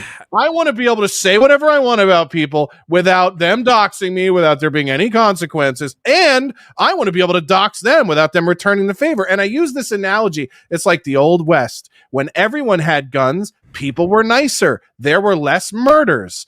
Now that only dickheads have guns and can hide behind their anonymous accounts, a lot more people are getting killed. I think that, look, I mean, the problem is that being a shit talker on the internet, I think being a shit talker on the internet has use. We need people to be... When? Why? I think if we didn't have shit talkers on the internet, there'd be a lot of shit going on right now, and nobody would speak up and go, well, actually, if you look at the data, it doesn't exactly parse out. Every person like you that's a shit talker on the internet goes, if we don't tell these fucking people who they really are, they'll think too highly of themselves. That's what every shit talker is trying to prevent. Positive self-image. That's all they're trying to. I don't want this person to like themselves more than I think they should like themselves.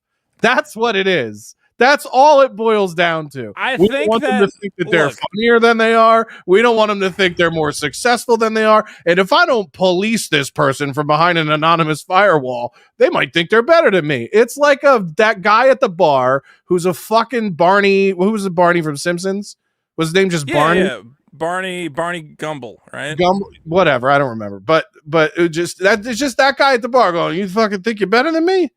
That's all that is on the internet. But you can't give me a real argument. People go, during the Revolutionary War, it was our ability to publish things anonymously that led to our independence. No, it wasn't. That might have started the fire, but eventually actual men had to grab rifles and take their fucking independence. So stop pretending that there's an ability to being an anonymous fag. Look, okay, if your argument is that people should have less pride in their anonymous persona, absolutely, I'm there with you. There is no pride in being an anonymous soothsayer. But I think you can say there are people who have made the rational compromise who said, hey, listen, there's a lot of psychopaths out there who want to take away your job.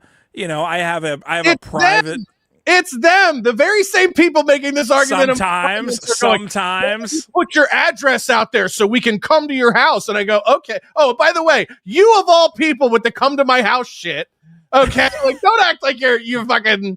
But I'm saying that, yeah, look, Do you understand that would have happened if those people's shit was all also public on the internet? No. I don't know. You don't know.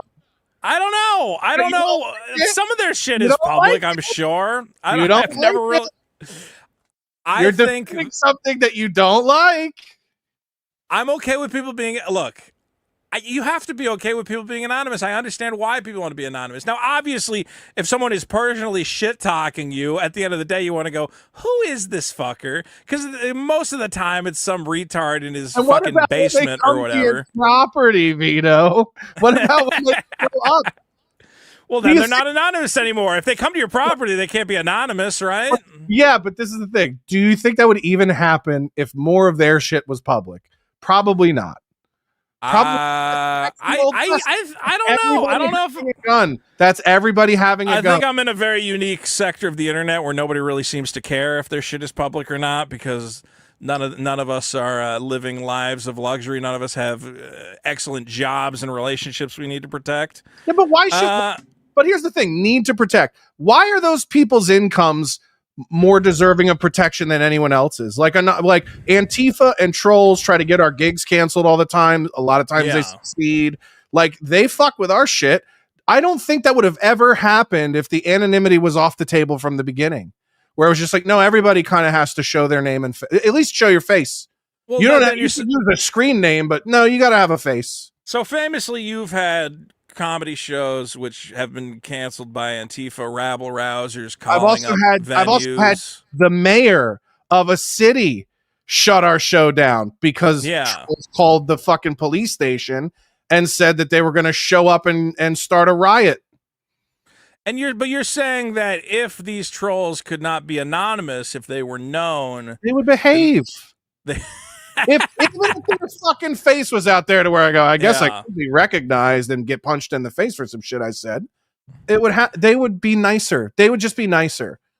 So all this I mean, shit about like we yeah. need this, we need that, it would make people nicer. I'm not. And listen, people go, it's freedom. I go, that's fine, but then just don't start. Like if you're the kind of person who goes, I just don't want my work and my internet fun to intermingle. That's fine, but don't be somebody who starts shit.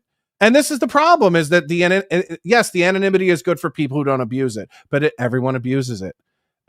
Almost everyone abuses it, where they go, well, they can't find me, so I'm going to be more of a fuck face than I would if I were in person. That's why these people are they being more of a fuck face, or are they being more open and honest and saying, No, well, they're hey, not. because I'm No, not going to be they're not. revealed now, free speech is enabled, and I can say what I truly believe. You know, is out there. You'll find way more fuck face than you'll find truth telling from the you might anonymous. find more of it, but I'm going to say there are probably people who are remaining anonymous who are using it, as it should be used, which is just protect their livelihood.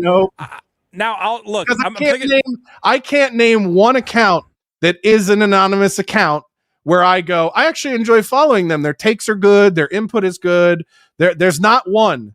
There's not a cat turd or somebody like that who I go, I actually really enjoy their input despite not actually knowing who this person is. It doesn't exist. This idea that there are truth teller anonymous people on the internet, it doesn't exist. But are you aiming this at everybody or just the top guys? Because I could get behind you if you're like, look, once you're in a position where you are doing this full time, you have hundreds of thousands of subscribers, you are a voice that is influencing people. I think at that point you might argue you have a sort of moral obligation to cast aside the veil and go, listen, here's where these opinions are coming from. I'm the real guy. Segregation. So I pay for Twitter, right? Because I have to make money off of it. Yeah. I don't want to see the people that don't at all. And if you do, you have to be you.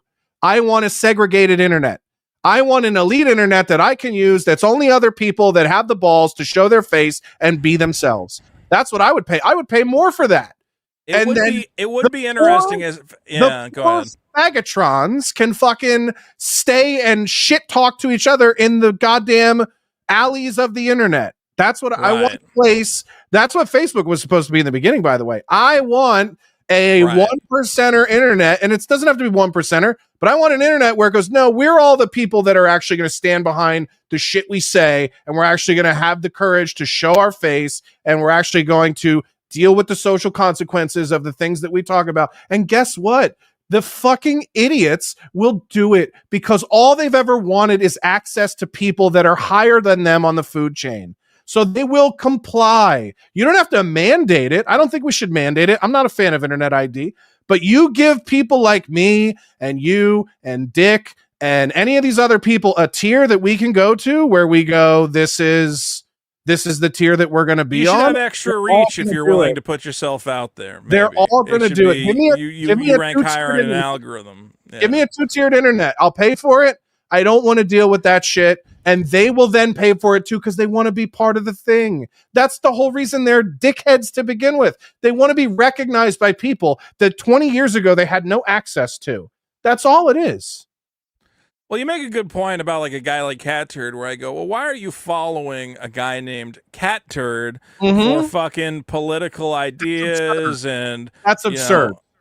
Yeah, you should go, no, if I'm going to like be getting my ideas from anyone, I should get them from somebody who I know who the fuck they are. Right. Not some faceless guy in a fucking mask with a stupid avatar. And by the way, if you want to be Cat Turd and you want to be anonymous and you want to be the king of the lower tier of internet, knock yourself out. Yeah. But you're not going to do that. You're not going to do that. Well, because it is crazy to see like Elon Musk retweeting that guy or whatever else. And I go, you don't know who that guy is. He could be a fucking foreign agent trying to influence everybody. Look, I think most people do know who that guy is. I think he's been doxxed. So that's my point. He been doxxed? It fucking comes out no matter what. The Libs of TikTok lady was doxxed immediately. Yeah, like that. No, she got doxxed. Pandemic. But I think it's, and I do agree that I think that if you're having that level of influence on the populace and the discourse, that just on a moral level, you should be willing to, stand behind your ideas, but you are. But you're talking about like low-level Antifa creeps, and I go, well, they're not going to do that, and I don't expect them to do that, This is the thing. Think about a closed-loop internet in that way where for Antifa to see my shit, they would have to create an account where they have to reveal their identity. And then if they are That's insane. How's anyone going to find your fucking... So the only people who can find out about your comedy show have to would only be promote a part of the super internet? I would only promote it on the super internet. Yeah. That's it's only for super internet people. Well, That's the great Josh Denny shit is paywalled. You would have your own direct-to-consumer stuff, so people would sign up for my mailing list or they whatever. Yeah. But the only way you're going to see shit I post or whatever is if you're part of the fucking show your face internet. I just want a tier. I want a tier where I don't have to deal with people who are talking to me in a way they would never do in person. And by the way, I've met some of these people in person. They're fucking pussies. They don't even make eye contact. Yeah, I mean, but that's internet shit, man. Everybody's just, talking shit. Nobody's actually going to fight anybody in real life. No shit. Everybody's just talking shit. No shit. But it's the same thing with it's the old West analogy. It is, if everyone has a gun in their hip, you're going to go, good day, sir.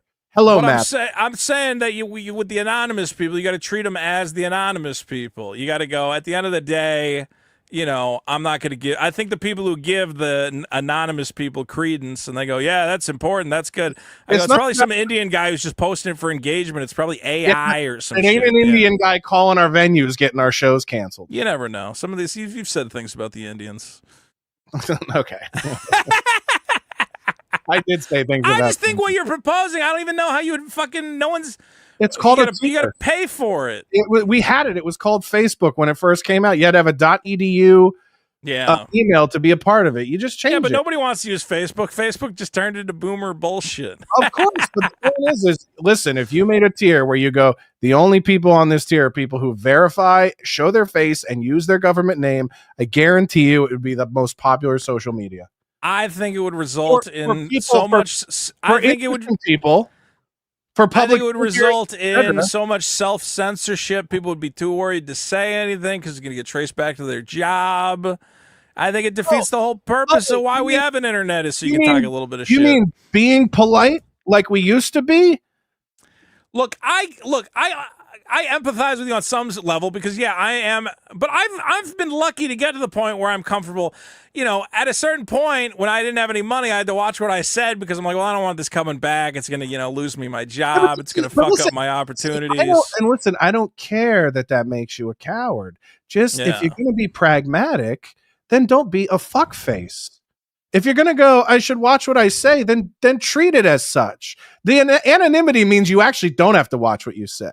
So you get to unleash whatever you want on people, and they have to deal with the consequences of it, but you don't. That's not equality, liberal, Mrs.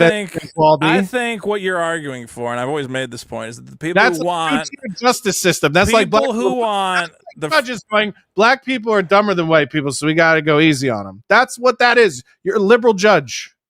If you want the ability to say whatever you want and nobody's going to be anonymous about it, okay. But really the only place that would ever work would be in a communist society where your income is guaranteed by the state. The problem is that in a capitalist society, your speech is directly influenced upon your earnings. You can earn more or less money depending on what you do or say.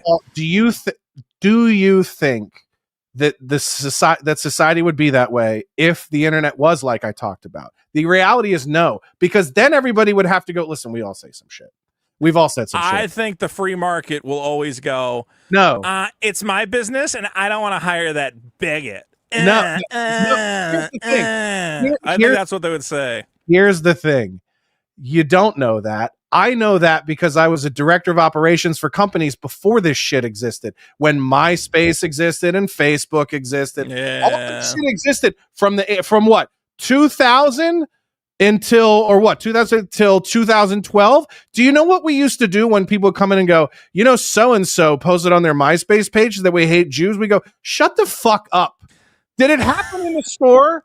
Your company did that. Most companies would go, oh my God, I can't believe it. We're going to look into that right now. No, they go, I'm sorry, is this an internet thing? This doesn't have anything to do with it. If you got fingered in a stock room, yeah, we'll look into it. But if somebody says something about you on the internet, we go, that's a civil matter. you can go sue them in civil court if they're slandering you or libeling you. That's not a company issue. That didn't happen on company property. It didn't happen in the workplace. It's not our fucking business. That's the way it used to be. I don't think you were paying attention in the 80s or the 90s when somebody would be like, yeah, I just don't really like living next to black people. And then they would just go, and shut them down and fucking cancel all their shit. And where would you have had to say that in the 80s or the 90s for anybody to hear it? On television or the radio? Or the radio. Yeah. Well, if you had a TV job back then, there were rules because everything was FCC. So you couldn't say that. They had and you had probably a code of conduct and everything else. All right. Well, yeah. I think you're being a little idealistic about how it would be handled. I think everybody would just start. I think everybody would be firing everybody. Everybody would lose their fucking job overnight for a while, and then everybody would go, "This is fucking crazy. What are we not allowed to speak?" That would happen. How about once a month, everybody has to show the top 10 porn films they watched that month. Then we can see what's really going on. Get everybody fucking fired. I think that's insane. I don't care what people jerk off to. What the fuck are you looking out on Pornhub? What is she doing with her feet? Jesus Christ. There are states, and I don't agree with this, there are states where you have to like put your fucking driver's license number in to look at porn. Yeah, I've heard something about that. I don't know what's going on. They think me wanting one that you can opt into is too restrictive. Like, I don't think mandated is okay. I would never be like, all the internet should be this way, but give me a place where it is, because that's where I'll hang out. And I don't care if somebody calls me a fucking loser. I just want to know who that guy is. I do want to see everyone's porn history. I feel like it would clarify so much about so many people. Government, you would just, dude. I don't want to know. Honestly, I don't want to know what makes your dick hard. I couldn't fathom. Like it's just a bunch of anime women with big asses. I don't want to know. I can't, because there's something weird in there. There's something everyone's got something weird. It's like Lola Bunny farting on Bugs Bunny, and Tweety Bird's in there or some shit. I don't. It's Marge Simpson with a big old dick. Classic. I only search for classic stuff. I don't free scroll. Free scroll's where you get into trouble, where you go, do I like this? And then it's a slippery slope, which is what's in your search history. Slippery slopes. That's what you look for. All I can say is there's a lot of good stuff out there. And it two of my problems keeps getting better. Reading comprehension, non-anonymous internet. Non-anonymous internet. All right, here's my problem, Josh. I'm going to give you a news story. Why don't I bring this up here? And this is going to warm your heart. Florida police, the brave Florida police, use flock cameras to find abducted children and arrest man. And a Florida police department used the Flock license plate reader network to locate abducted children and arrest the suspect. Now, I've been seeing this study or whatever, this story and a lot of other studies and whatever else going, well, the reason we need these Flock cameras, which are cameras that we put fucking everywhere to track everyone at all times. Literally the one thing we've been warned not to do for like 40 fucking years, ever since we invented surveillance cameras. Everyone's going, well, but it's stopping kids from getting kidnapped. And I'm seeing all these tweets that go, hey, I don't know how you can argue against these Flock cameras unless all you want is for kids to get kidnapped. Here's one of the tweets on this. This is from Rahul. Every child in this video is home tonight. Thank you, Rahul. Because Flock gave officers the right information at the right second. And here's a video put out by the Flock fucking company. Let's take a look at 2 seconds of this. 911, Seattle, emergency. My son got kidnapped, so I got out of the car to pick up my son. It was raining. He was sleeping. Yes. Immigrant woman, don't care. Don't. But her kid got kidnapped, and they couldn't have possibly gotten this guy unless they had a bunch of fucking cameras to find him, right? Well, I don't care. Continue. Yeah, let's see if this will keep playing here. I want to create an app where when that voice comes over 911, it hangs up. It hangs up. It goes, sorry. Parent. You're a brave boy. You're a big brave boy. You're a big brave boy. Look, see? Every second is critical. And so when we can give the correct information to the right officer at the right time, that's literally the difference between life and death. Police found. All right. So, Josh, Isn't saving children Bad the for- most important thing in the world, and we got to give up all our rights so we can save some kids, right? Yeah, this is bad for a number of reasons. Number one, if no kids are molested ever again, we're not going to get good comedy. We're not going to get comedy. We're not going to have comedians. We're not going to get movies. There's going to be no good books. There will be no OnlyFans in 20. If no one's getting molested, no girls will be. You're right. We're going to have no more strippers, hookers, no or anything. Strippers, no, there's no Precious. That book that never gets written. If kids Based don't, on the novel Push by Sapphire, it's gone. yeah, it's never going to be. Sapphire will never write Push. No, it doesn't have, because you know why? Because the minute her dad was about to rape her and give her AIDS, woo! We saw him. You're good. Have as much fried chicken as you want. You're safe now. The cops will still let the black kids get molested. They're not.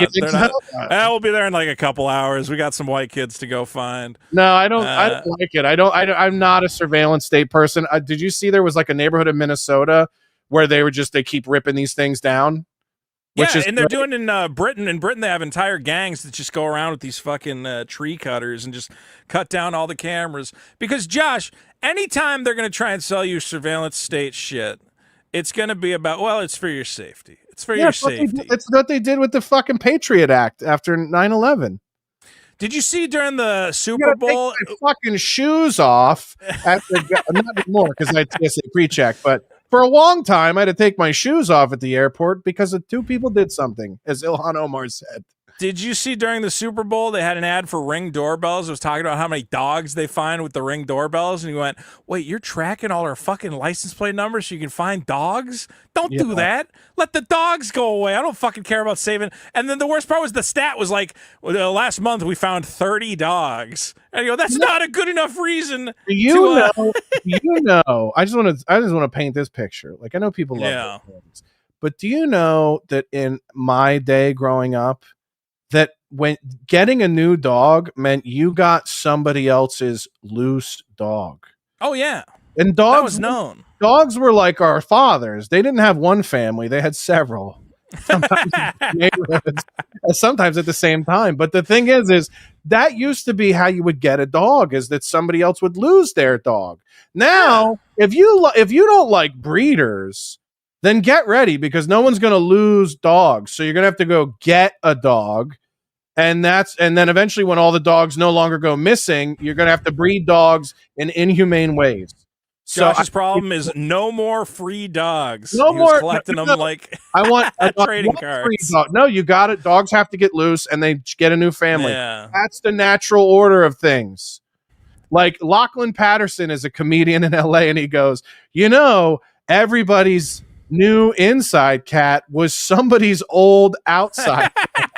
I was like, that's a great joke. I'm probably butchering his joke, but it is true. That's why when my cat went missing, somebody said, I think I saw an Asian lady put it in her car. I go, well, as long as he's not getting put in a stew, I'm sure he'll be fine. Well, he's living with some Asian woman now. The beauty of being the new owner of the cat is that it's up to her, dealer's choice. And I'm sorry, if you didn't want your cat to be a soup, do a better job. My high school dog. Honestly, when that cat went missing, I went, man, I loved that cat, but I'm going to sleep way better. That cat made too much fucking noise. My high school dog was a dog that somebody found.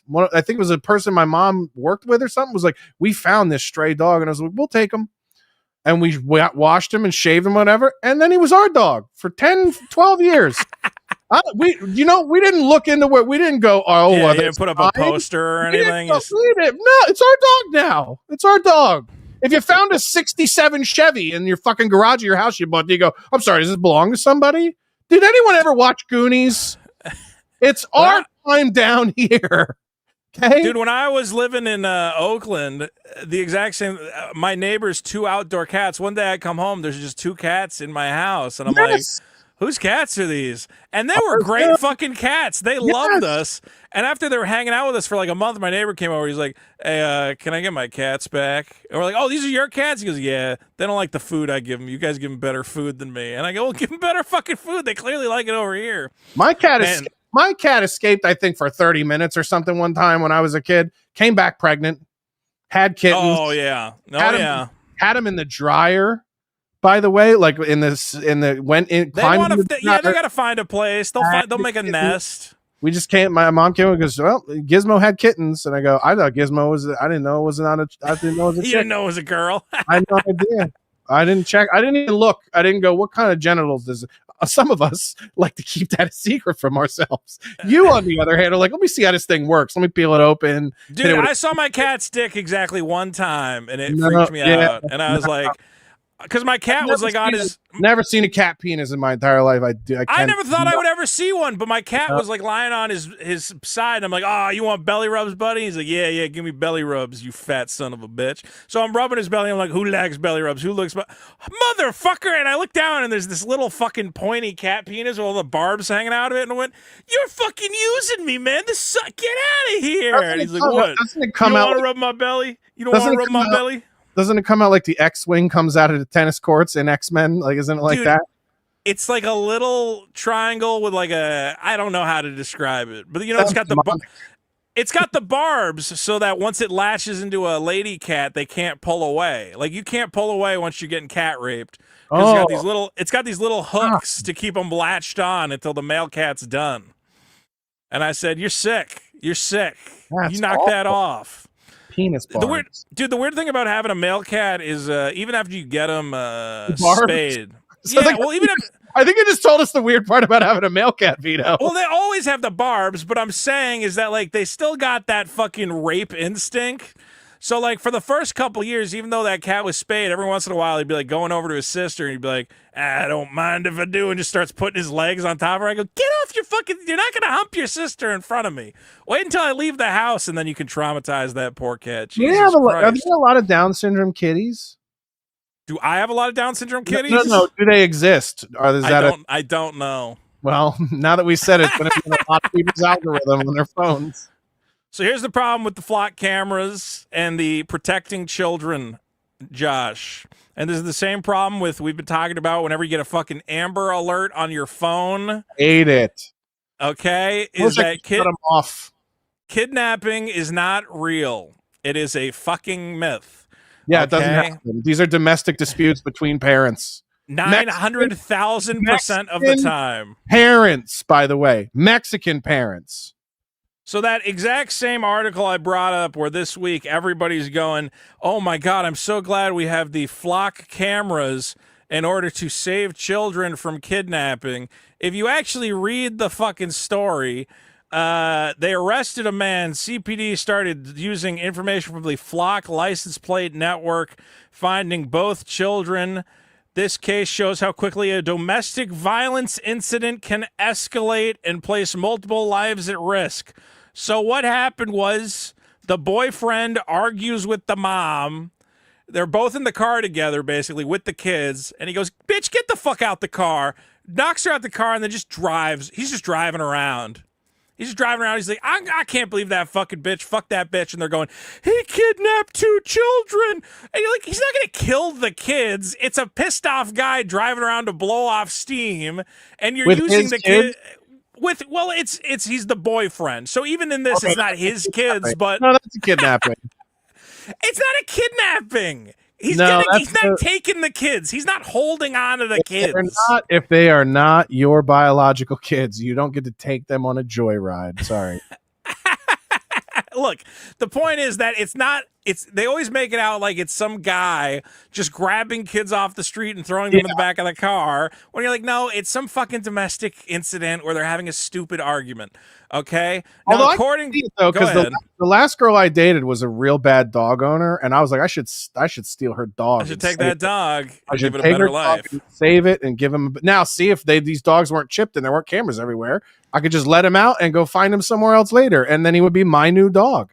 This is the problem. But so I wonder if people do that with kids, where they go like, these kids bad, their mother's terrible. I'm gonna take them out of here. But I think if you're gonna take a couple of kids and you're a guy, and let's say you look like one of us, you got to take them to McDonald's right away. Because I think if the police roll up and they're eating, and you're at McDonald's, you're good. Kids are good if they're holding ice cream cones and single cheeseburgers. I took them to get McDonald's. I took them to get McDonald's. You gonna take me to jail for getting a kid McDonald's? Kids love McDonald's. That's a good argument. I took them to dinner and fed them. What are you fucking?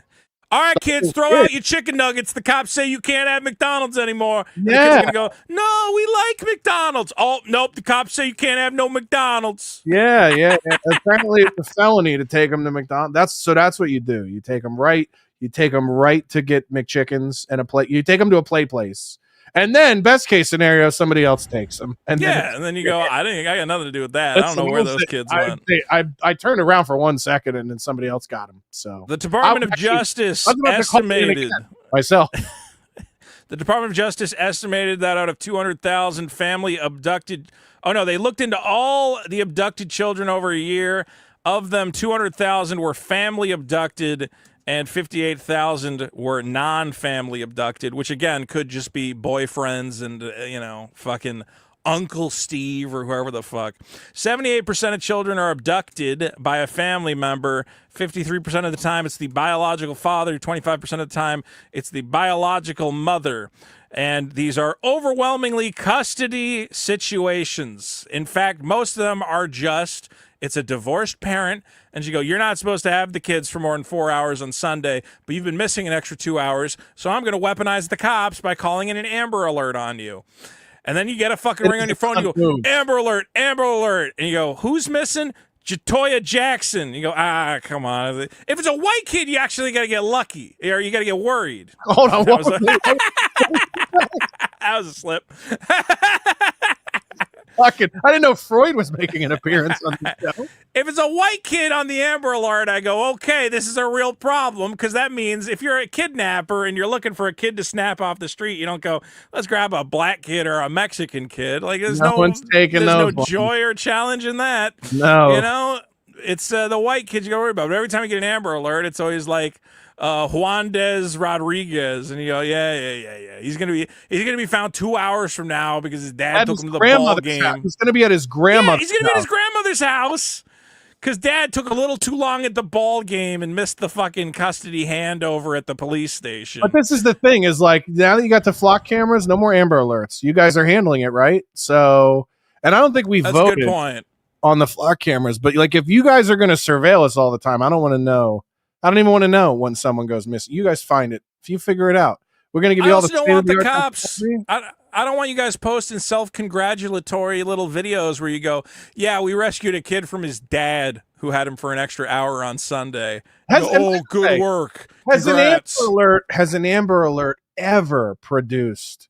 Has anyone ever gotten an Amber Alert, called the number, and been like, this fucking kid's sitting right next to me at my buddy's house? I had no idea.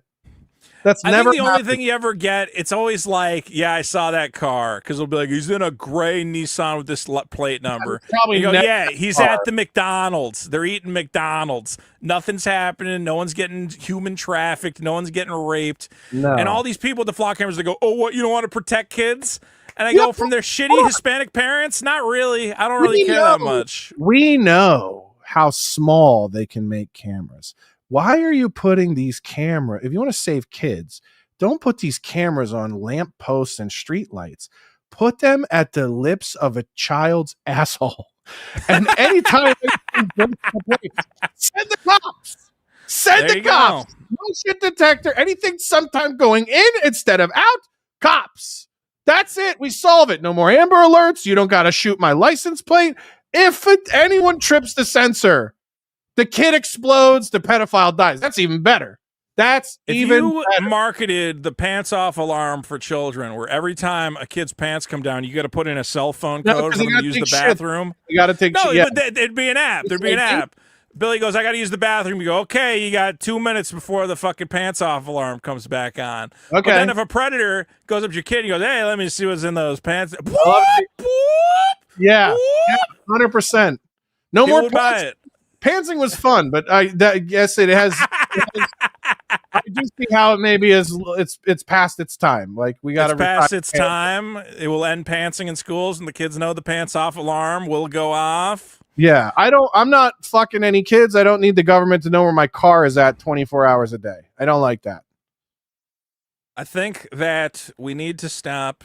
Every time, if there's ever a law or a new piece of technology, and the primary argument for it is it's going to help kids, it's going to save kids, you should know that they're lying to you. That's it. There's never been any piece of technology that was actually designed. Because again, we just told you the perfect piece of technology if you really want to protect kids from getting molested.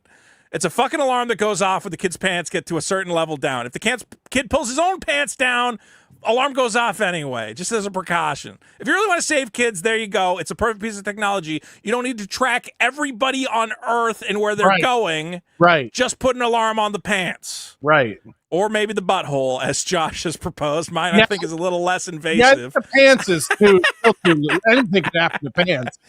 It should be at the crest of an anus hole. Josh has gone straight to the butthole camera. I'm willing to stay in the pants area. Butt lips camera. Butt lips. Yeah.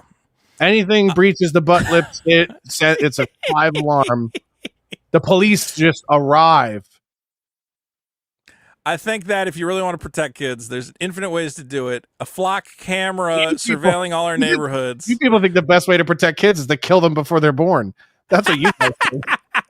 That's your favorite. That's the Democrat way. Yeah, we make sure your kids will never be victimized. If we have these kids, we're eventually going to want to fuck them, so we should probably just kill them now. Well, that's not what it is. But good point, V. Don't let them get old. Don't let them live and get sexy. Whatever. We don't want to abort all the kids. I don't know how you can argue against abortion. You guys always go like, I can't believe there's so many Mexicans. They're going to replace all the white people. They go, well, they're definitely going to replace the white people if you don't let them kill their kids. That's like the first way to fucking stem the tide. Well, by the way, this is the actual white supremacist nihilist full circle. Because you get to a point, I want to point this out. This is why liberals are definitely more racist than conservatives. You guys get to a point where you go, wait a minute, if we take away the abortion, that means there are going to be more black people. So let's not do that. And let's make sure that if there's one abortion clinic in every black neighborhood, we get that number to 2 or 3 by the end of the month. That's what it is. I go, listen, the Constitution promises life, liberty, pursuit of happiness in the Declaration, in the 19th Amendment or 14th Amendment or whatever. Right. It says life, liberty, property. The first thing the government says it's established to do is protect human life. If it doesn't do that, it fucking fails on the first. That was all a goof. Nobody believes that shit. Yeah, but what about the First Amendment? We said that at the same time we were bringing them over to fucking make them work the fields. You think now we want to protect the babies? We don't fucking care. No, we didn't. They were already here when we made the country. I guess that's true. Included them. Well, then we're trying to retroactively try to figure it out, and we never really my point is I can find a reason in the Constitution that life should be protected. The difference is you guys are like, nah, it could be hard, so we should just not even give them the fucking choice to live. We should just decide they should die for them. All I'm saying is the Asian Americans never have to worry about their abortion rates being too high. They're doing fine. It's specifically certain communities that they don't have too many kids. Do you know why? You can't eat that stuff every day. It gets bad. It's overwhelming. It's stinky. Kidnapping myths is the problem. It's a myth, guys. Stop worrying about kids getting kidnapped. It ain't happening. It's happening, but it's not happening to the point where you're going to give up all your rights. 78% of kids abducted by a family member, again, to bring them to McDonald's. Aren't they That's the worst thing that's happening. Isn't it also like an astounding number of molestations as family members, too? Probably. So this is your guys' argument. This is your thing. It's like, this is why the nuclear family is the biggest problem. If nobody had a family, nobody would get abducted or molested. Well, that's a good argument, is now you're returning those kids to their molesting families, okay? So is it even good that you go find them? You go, we found your kid and we brought him back home safe. Thanks, officer. And that kid's going, fuck, now I'm going to get fucking molested. This sucks. Is the nihilistic leftist full circle coming around and go, if we destroy the nuclear family, nobody gets abducted and molested. It's a great... The flock cameras are creating molestation. That's what it is. It's bringing kids back to their shitty the kids were trying to go. They're like, Uncle Tom's going to take me away from all this molestation. We're forcing those kids. You think Uncle Tom's taking them? Some uncle's taking them. Maybe not Uncle Tom. Uncle Tom, he's taking them up there. A little bit of roasted toes in front of the fireplace. All I know is it's a myth, and you got to vote for my problem. It's the best problem. Guys, what a show. We've learned a lot. We've had a lot of fun. I want to thank my good friend Josh. Denny, Josh, you got anything you want to promote here tonight? Not a thing, not at all. Not at all. Well, No, just hopefully. if you haven't yet, watch my special, Goliath. You can see it on X. It's on YouTube. And Yes. any other news about what I have going on coming up will be at joshdennycomedy.com. You can always find my stuff there. Josh Denny's Goliath is available on YouTube. You can search for Josh Denny Goliath. Do you still have that stand-up I did before your show? Did I never give you the footage? I never got the clip. No, did you? I haven't. It's on a drive. I have all of it. I never got rid of it. Yeah, how do I get that from you? It was not a terrible set. No, it's good. So yeah, I still need to get that from you. And it's really great footage. So, well, yeah, let me know how to get that from you. I'd love to get it. We have to meet in person, and you have to take it off of the drive that it's on. So I have to bring a hard drive to you, and then I can get it. Yeah, I can transfer it. Fantastic. All right, I'm going to look at the super chats. Oh, here they are. They're in a exciting part of the thing. Okay, Auto Star Super Chats. Yes. For $20, the Gentle Red Giant has returned to the mic. Thank you, Father Vito. We love Josh. Next new show title: Food and Getting Fat. Rip Car, Rip Show. Yeah, I forgot about R.I.P. Car. And you thought R.I.P. Car was like a Christian dig, and I'm like, it's had nothing to do with Christianity. No, I didn't think the R.I.P. Car was a Christian dig. What did I think was a Christian dig? I can't remember. What was it? You said we're all praying for you. You said we're praying for you. And I was like, fuck you, dude. That was not a Christian dig. I didn't even think about that. I will say this. Destiny has probably never been right about anything. But on that show where this was discussed, he was 100% right about both how you misread the situation and what you said that was not correct. He was a little joke. Right of his a little joke. It was like, that was not the give it a day. You were sending this over hours after it happened when Carl and I still had airbag burns on our body. I didn't know. That's the other thing is people. Here's a problem. People assuming I know that you just got air burn bag. Fucking where you're at after the crash. I assume you're at home at that fucking point. I just said this is what an airbag does when it explodes on your arm. All right. Well, I missed that fucking part. It's not a big deal. Yeah. What are you guys doing? Oh, I just totaled my car. Oh, okay. Well, we're all praying for you. R.I.P. Car. I think just acknowledging that you were in a situation is a good friend thing. Oh, is it? Okay. Well, I'll remember that. I'll remember that when they haul you away in cuffs. Thank you. I'll just Cardinal Bird for 5. It's gonna happen. Cardinal Bird for 5 says thank you for the weekly episode of our favorite show, Vito. AK for 5. Name them, Josh. I don't know what that's in. Widow Bell for 5. Vito is cool. Josh Denny is too. I like the show, Vito. Be funny, Denny. Don't not be funny, Dick. Don't be in the show. We now have good show. Here's Mersh. I don't know if you're a Mersh fan. No, Josh, I have issues with relationships like you. I believe it's due to my superior intelligence and overwhelming success. Do you have some advice for Mersh? This is, by the way, this is so funny. This is a great example of bad reading comprehension. I never said I'm smarter than these women. I've said that it's been an issue and that they are insecure about my intelligence. And it usually just comes out in vocabulary. So like, I'll use a word and they've never heard of it or something. And they'll just go, oh, that makes me feel stupid. And I go, that's okay. It doesn't, like, I don't expect you to know that. And it's a bigger issue for them. And I've had women tell people go, you just think it's that and not that you're first of all, yeah, I'm fat. They didn't realize until 6 months in. Are you out of your goddamn mind? But are you saying that women are like worried about intelligent guys? What is the point? No, I didn't. No, I said in my relationship specifically, the difference in intelligence often comes up where something happens where they go, oh, I just feel stupid around you, or I feel or like I'll make a joke that they don't get and other people will laugh and they're like, oh, this makes me feel dumb. And I go, well, that's okay. Like sometimes people smarter than me say shit that makes me feel dumb. You know what I do? I go, yeah, I'm not as smart as them. It's fine. You don't have to be insecure about it, but they are. They really have an issue with it.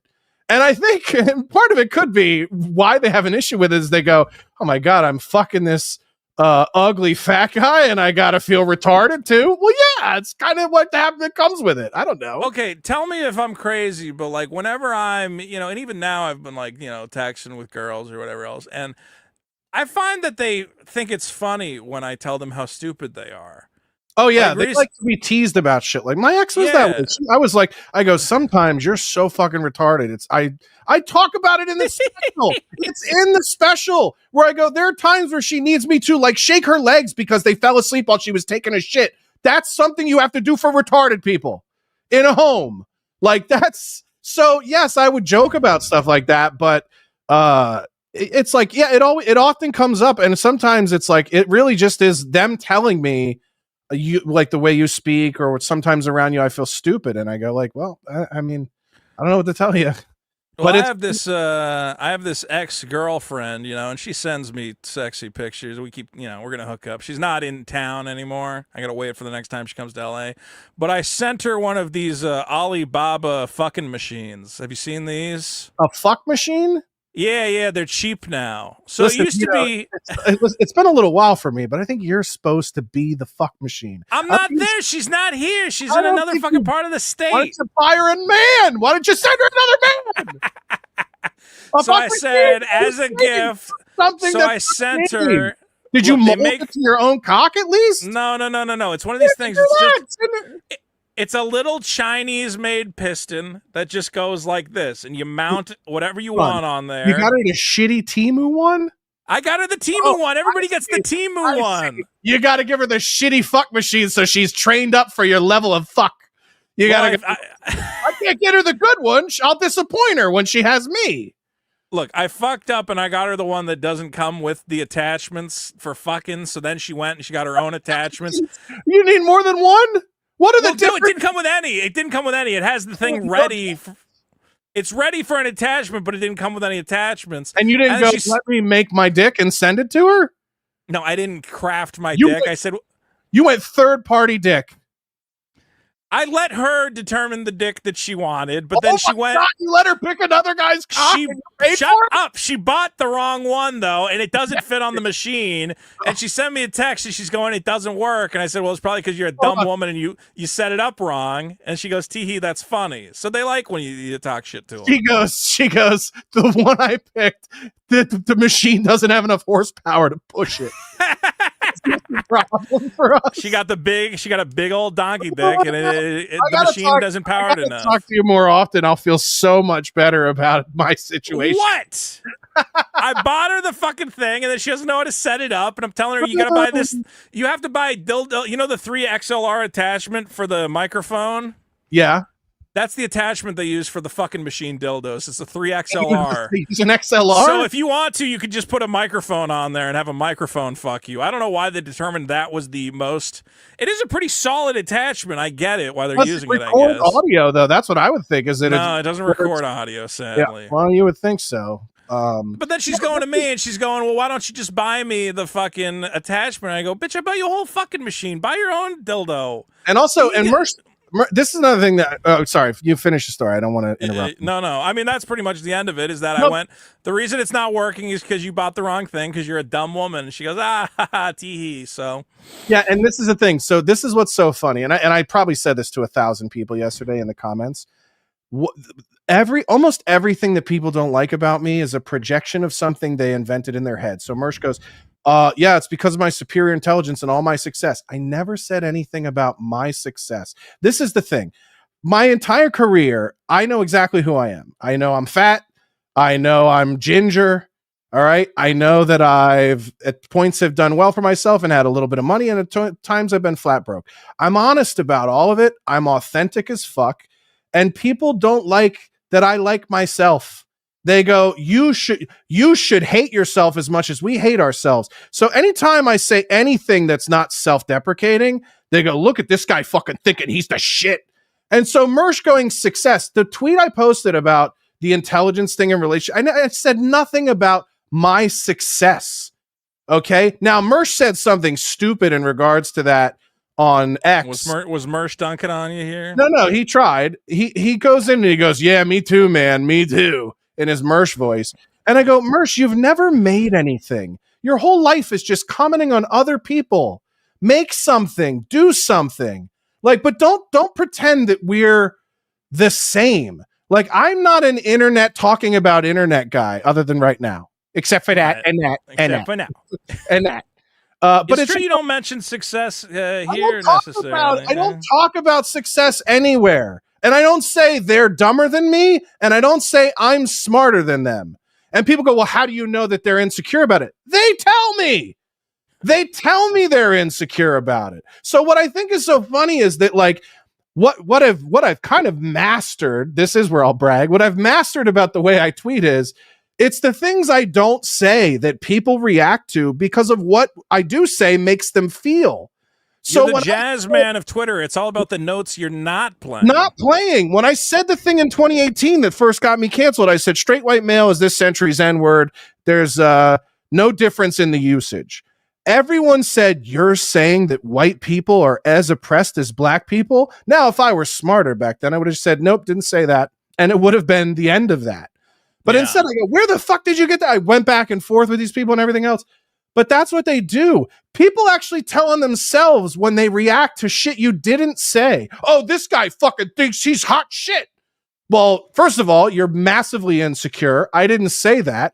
If you think me owning who I am and liking myself and go, and that doesn't mean I'm perfect. There's shit I'm working on. I'm trying not to die before I'm 50 by being fat. And this is why we don't hang out more. Because if you're always like, let's go eat all the shit. And I go, I want to do that. But that's me being a drug addict. We could eat sometime. That's my addict friend calling me going, let's go to Sizzler and do all the drugs. And I go, yeah, I want to do that. But I'll die at 50 if I don't stop the shit. Okay. And so that doesn't mean I'm perfect, but I know who I am. And you guys should learn how to do that. Yes, that is the one thing that I think I'm good at that I don't think any of you know how to do, is just accept who the fuck you are. And if you're working on things about yourself, you can tell people about that or not. It's not their fucking business unless they're part of your life.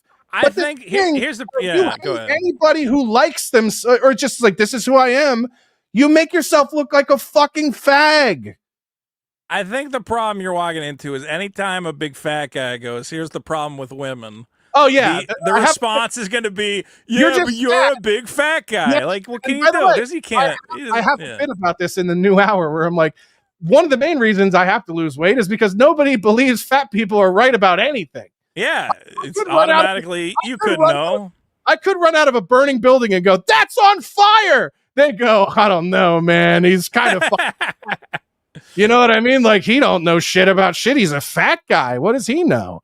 People, the reason you don't get pussy is because I've never had a problem getting pussy. One guy goes, your problem is probably your personality. I go, dude, your wife is uglier than any woman I've ever fucked, even in my nightmares. Like, my numbers are modest. I was in a 12-year relationship. I think I might have fucked like 30 women in my entire life, but none of them are ugly. So there's never been an issue. I've never been a guy who's like, oh man, women don't fuck me enough. I just don't. I'm not one of those guys. I also don't give a shit. I'm 43. If you're 43 and you still give a shit about getting pussy, you need to grow the fuck up. Like, that's absurd at our age to be like, I don't know if I got enough pussy in my lifetime. That's stupid. That's fucking ridiculous. Look, I'm not reading a lot of dating sites. I don't know what women are looking for. They all seem a little bit nuts. But you did fall in the classic trap of being a fat guy trying to say anything about women, and I don't know what you expected. Okay? Like, obviously this was going to happen. I get it. You have to accept it. I get it. I get that's what it is. But just say that's what it is. Hey, say you're a big fat guy. You don't know. Hey, fatty, shut up. That's it. That's all it is. Yeah, talk about my tits. Call me fat. Be funny. Be funny. Don't try to like make an intellectual argument that what I said isn't true and it has to be untrue because I'm fat. That wouldn't be dating these women in the first place if the fat was a problem for them. I think you're gonna get that knee-jerk react. I don't know, man. I don't know if women want an intelligent guy. It seems like women enjoy being ridiculed for being stupid women because I think deep down they know that the men. Well, I think the ones the ones that have a good sense of humor can be fun about it. Like, yeah, and I'm fine with that. By the way, I don't need a woman to be super smart. I want a woman to be kind. I've actually found that really, really intelligent women are also really, really cold. So that's not appeal. That'd be like dating myself. Like I can be kind of cold sometimes or not. I think that's the problem with a lot of intelligent people is intelligent people get a lot wrapped up in their own feelings. I think probably the relationships that work the best are two dumb people who just go, oh yeah, well, we used to go to the Disney World and we could get a Mickey Mouse waffle and ride them teacups. Some people are the happiest people on earth. I'm jealous. I remember when I graduated high school, and you have that mentality like, I'm not going to be one of these guys who like never leaves town and just shits out a bunch of kids. Like, I want to be somebody. And then I look back at those people now and I go, those are the happiest people I know. The people who never leave town. They have 3 fucking kids. They own a landscaping company. I go, that's the move. That was the move. Like, the problem with like being a person who ever has any success or fame or any notoriety or anything else is like, it's like a Pandora's box. You see behind the curtain and you go like, oh, wow, like this unlocks so much. This is interesting. It unlocks so much shit. Like when I had a TV show, and I posted about this and Andrew Tate like reposted it. When I had a TV show, there were women who were like, I'll never fuck you, that I knew from like high school or the jobs I had in my 20s or whatever, who came out of the woodwork and were like, what are you doing when you're in Denver? What are you doing when you're in the It was just like, wow, this shit changes overnight. Like this status is a huge part of it, man. It's crazy. So it is. I don't consciously think like, I had a TV show, I should be fucking whatever I want, but it does change your mind of like, oh wow, like I have access to this whole other world of people, interesting people that I admire, that I would like to get to know or whatever. I want to make shit. I want to like, and then you do get to meet some of them and you go, oh, that guy's cool. Like I want to make a movie with that guy, or I want to like make comedy sketches with that person. So then you have this whole new menu of like cool shit that your life could be. And it keeps changing and it keeps growing. And you go, oh shit, Kanye West asked me to help him start a shoe company. And then he went, I wish that had happened. That would have been a fun show. Yeah, but it's like, so there are moments in your life, like as you go through this stuff, and even like when times are down or whatever, you're not doing anything, like I'm not doing anything right now, you do have to take stock and go back and go, when I was a 17-year-old kid, if you would have told me at any point in my life, I would be backstage at the Comedy Store in LA working on bits with Ron White, I would have been like, in what fucking universe would that ever be my life?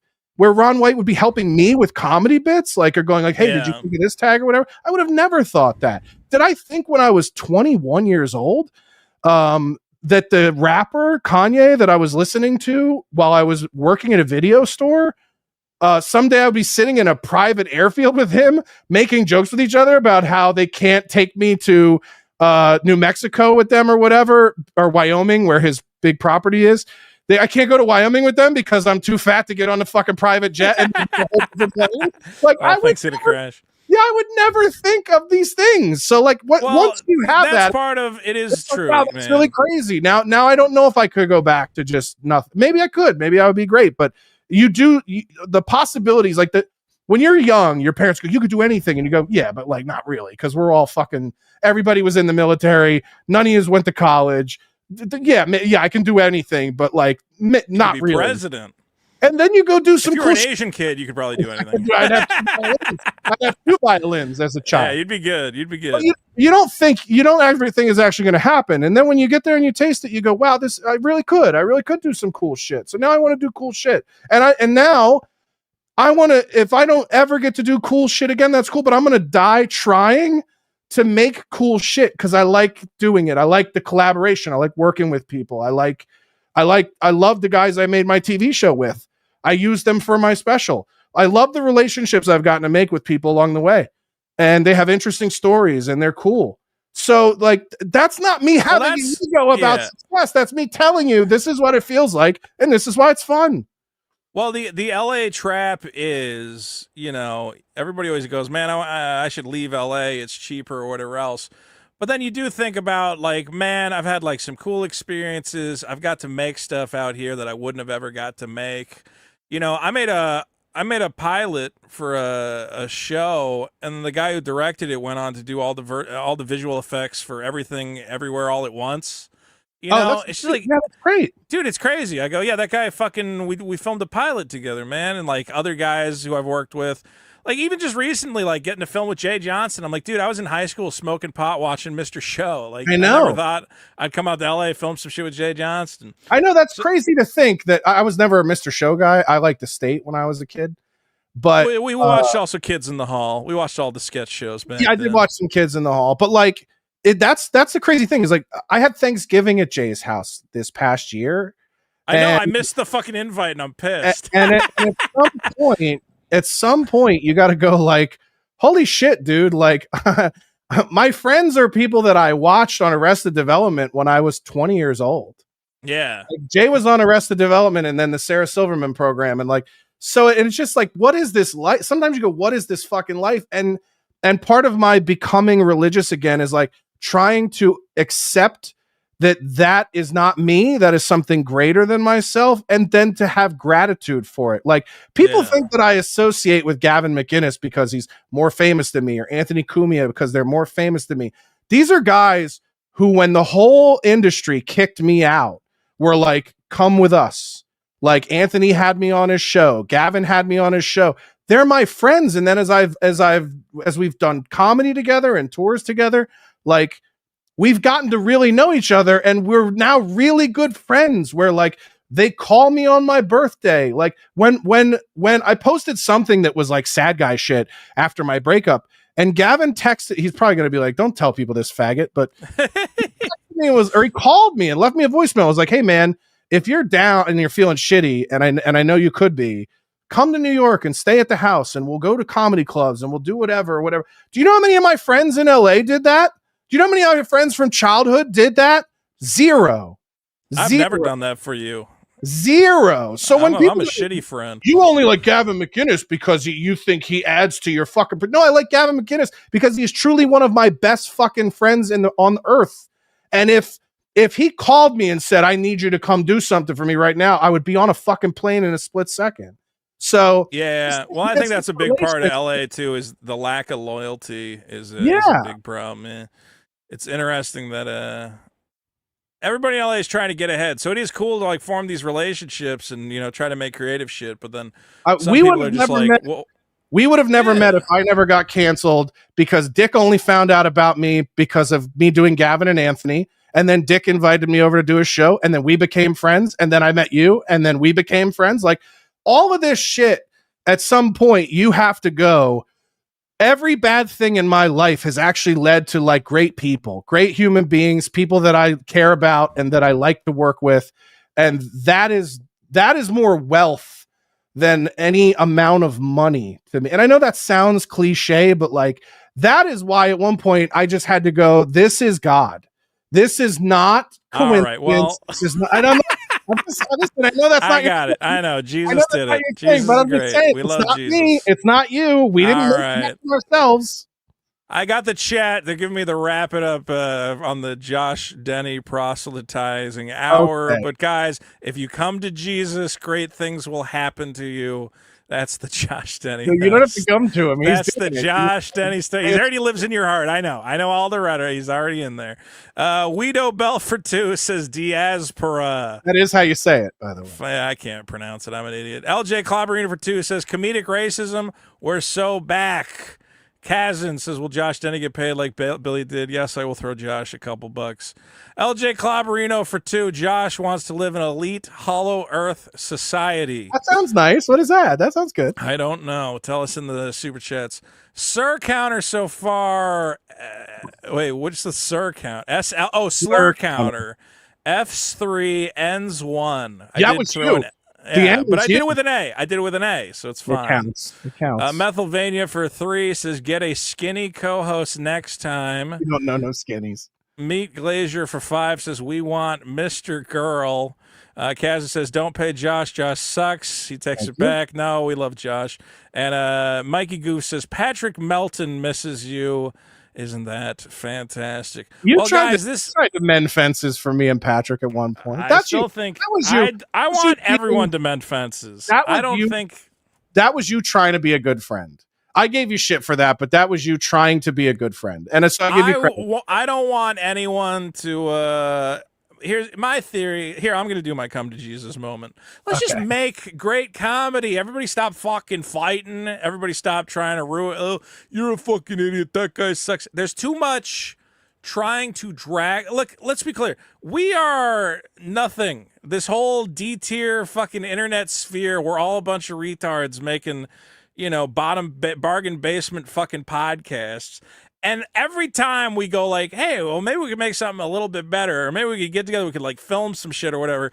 There's a bunch of guys in the fucking bargain basement going, no, stay in the shit. Just make shit. We're all shit. And I go, can we just for once, everybody just kind of encourages everybody to keep making stuff. You don't got to go into the comments of everybody's podcast and go, actually, your show's worse than his show, and he made more.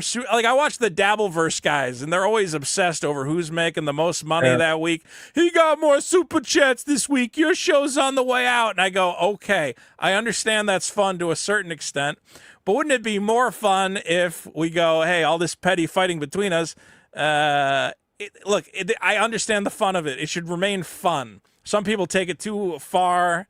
The feuds become personal or whatever else. Yeah, but you don't know, man. You don't understand the psychology of that. Like I'm not saying this has anything to do with Patrick Melton. No, I'm not saying Patrick. I'm not saying Patrick. I'm talking about your war with your audience, and this is where I agree with Dick. You're probably not going to like this, but you got to understand that there's a reason why people are audience members who say shit like that. And you have to understand that those people will never think like you. Like, those are people who don't try to do hard things because they cannot live with the concept of failure. You are not afraid to fail at doing hard shit, which is why you want to make things better. And you don't care if you look stupid doing it or whatever else. You're never going to get the approval from people who don't have the courage to do that. So you got to let that shit go. You got to stop going like, I don't understand why they don't like that. I'm making it better for them. You can't make it better for them. You got to make it better for you. Whatever that looks like. Make it better for you and hope that they like it. But they are never going to cheer you on, because if they ever had that in themselves, they would be cheering themselves on and they would be making shit that's better than what you're making. So you just got to let that go. I like the criticism. I like the poking No, fun. you don't. No, you don't. I do. When it's like reasonable, when it's like, oh, okay, Vito's doing it. Though, if it's supportive, it's not criticism, and they're not going to. It doesn't have to be supportive. It's when they don't understand. Hey, Vito's doing a Magic Card podcast, and it doesn't get that many views, and they go, it's completely over for Vito. What a fucking idiot! I can't believe you have to ignore that. You have to put your head down and make it. I am ignoring. Well, yeah, all right, you're right. I will ignore it. I just don't understand that, like, these people are like, I can't wait to see Vito lose all his money and fail. And I go, why do you want cheering that? for your failure because they will not try something that they could fail at. That's all it is. I mean, it's like I said, yeah, there's a good chance most things I try at, most people fail at most things. This is why. So if my failure brings you joy, that's, I guess, good. I guess I don't understand it. You're taking it too personally. The reason why socialism is so popular is because most people would rather sacrifice the possibility of exceptionalism so that their neighbor just doesn't have more than them. They just don't want you to have more than they do. That's why people hate me, because they, in their mind, they see success where I don't mention it, and they go, this guy just thinks he has more than me. And I don't think of you at all. I don't think about you at all. And that's how you have to be. You got to stop with this. I don't understand why they don't encourage me. It's because they would have to then look at themselves and go, why am I encouraging this fat man in LA to do more with his life than it's not encouragement. It's the overwhelming, like, oh, I can't wait to see the next thing Vito fails at. And I go, yes, there's a lot of stuff that you can already look at that I failed at. Yes, you got to love failure. If you want to do this shit. Corn Boys was a complete disaster. I'm right there with you. Corn Boys was very bad. I get it.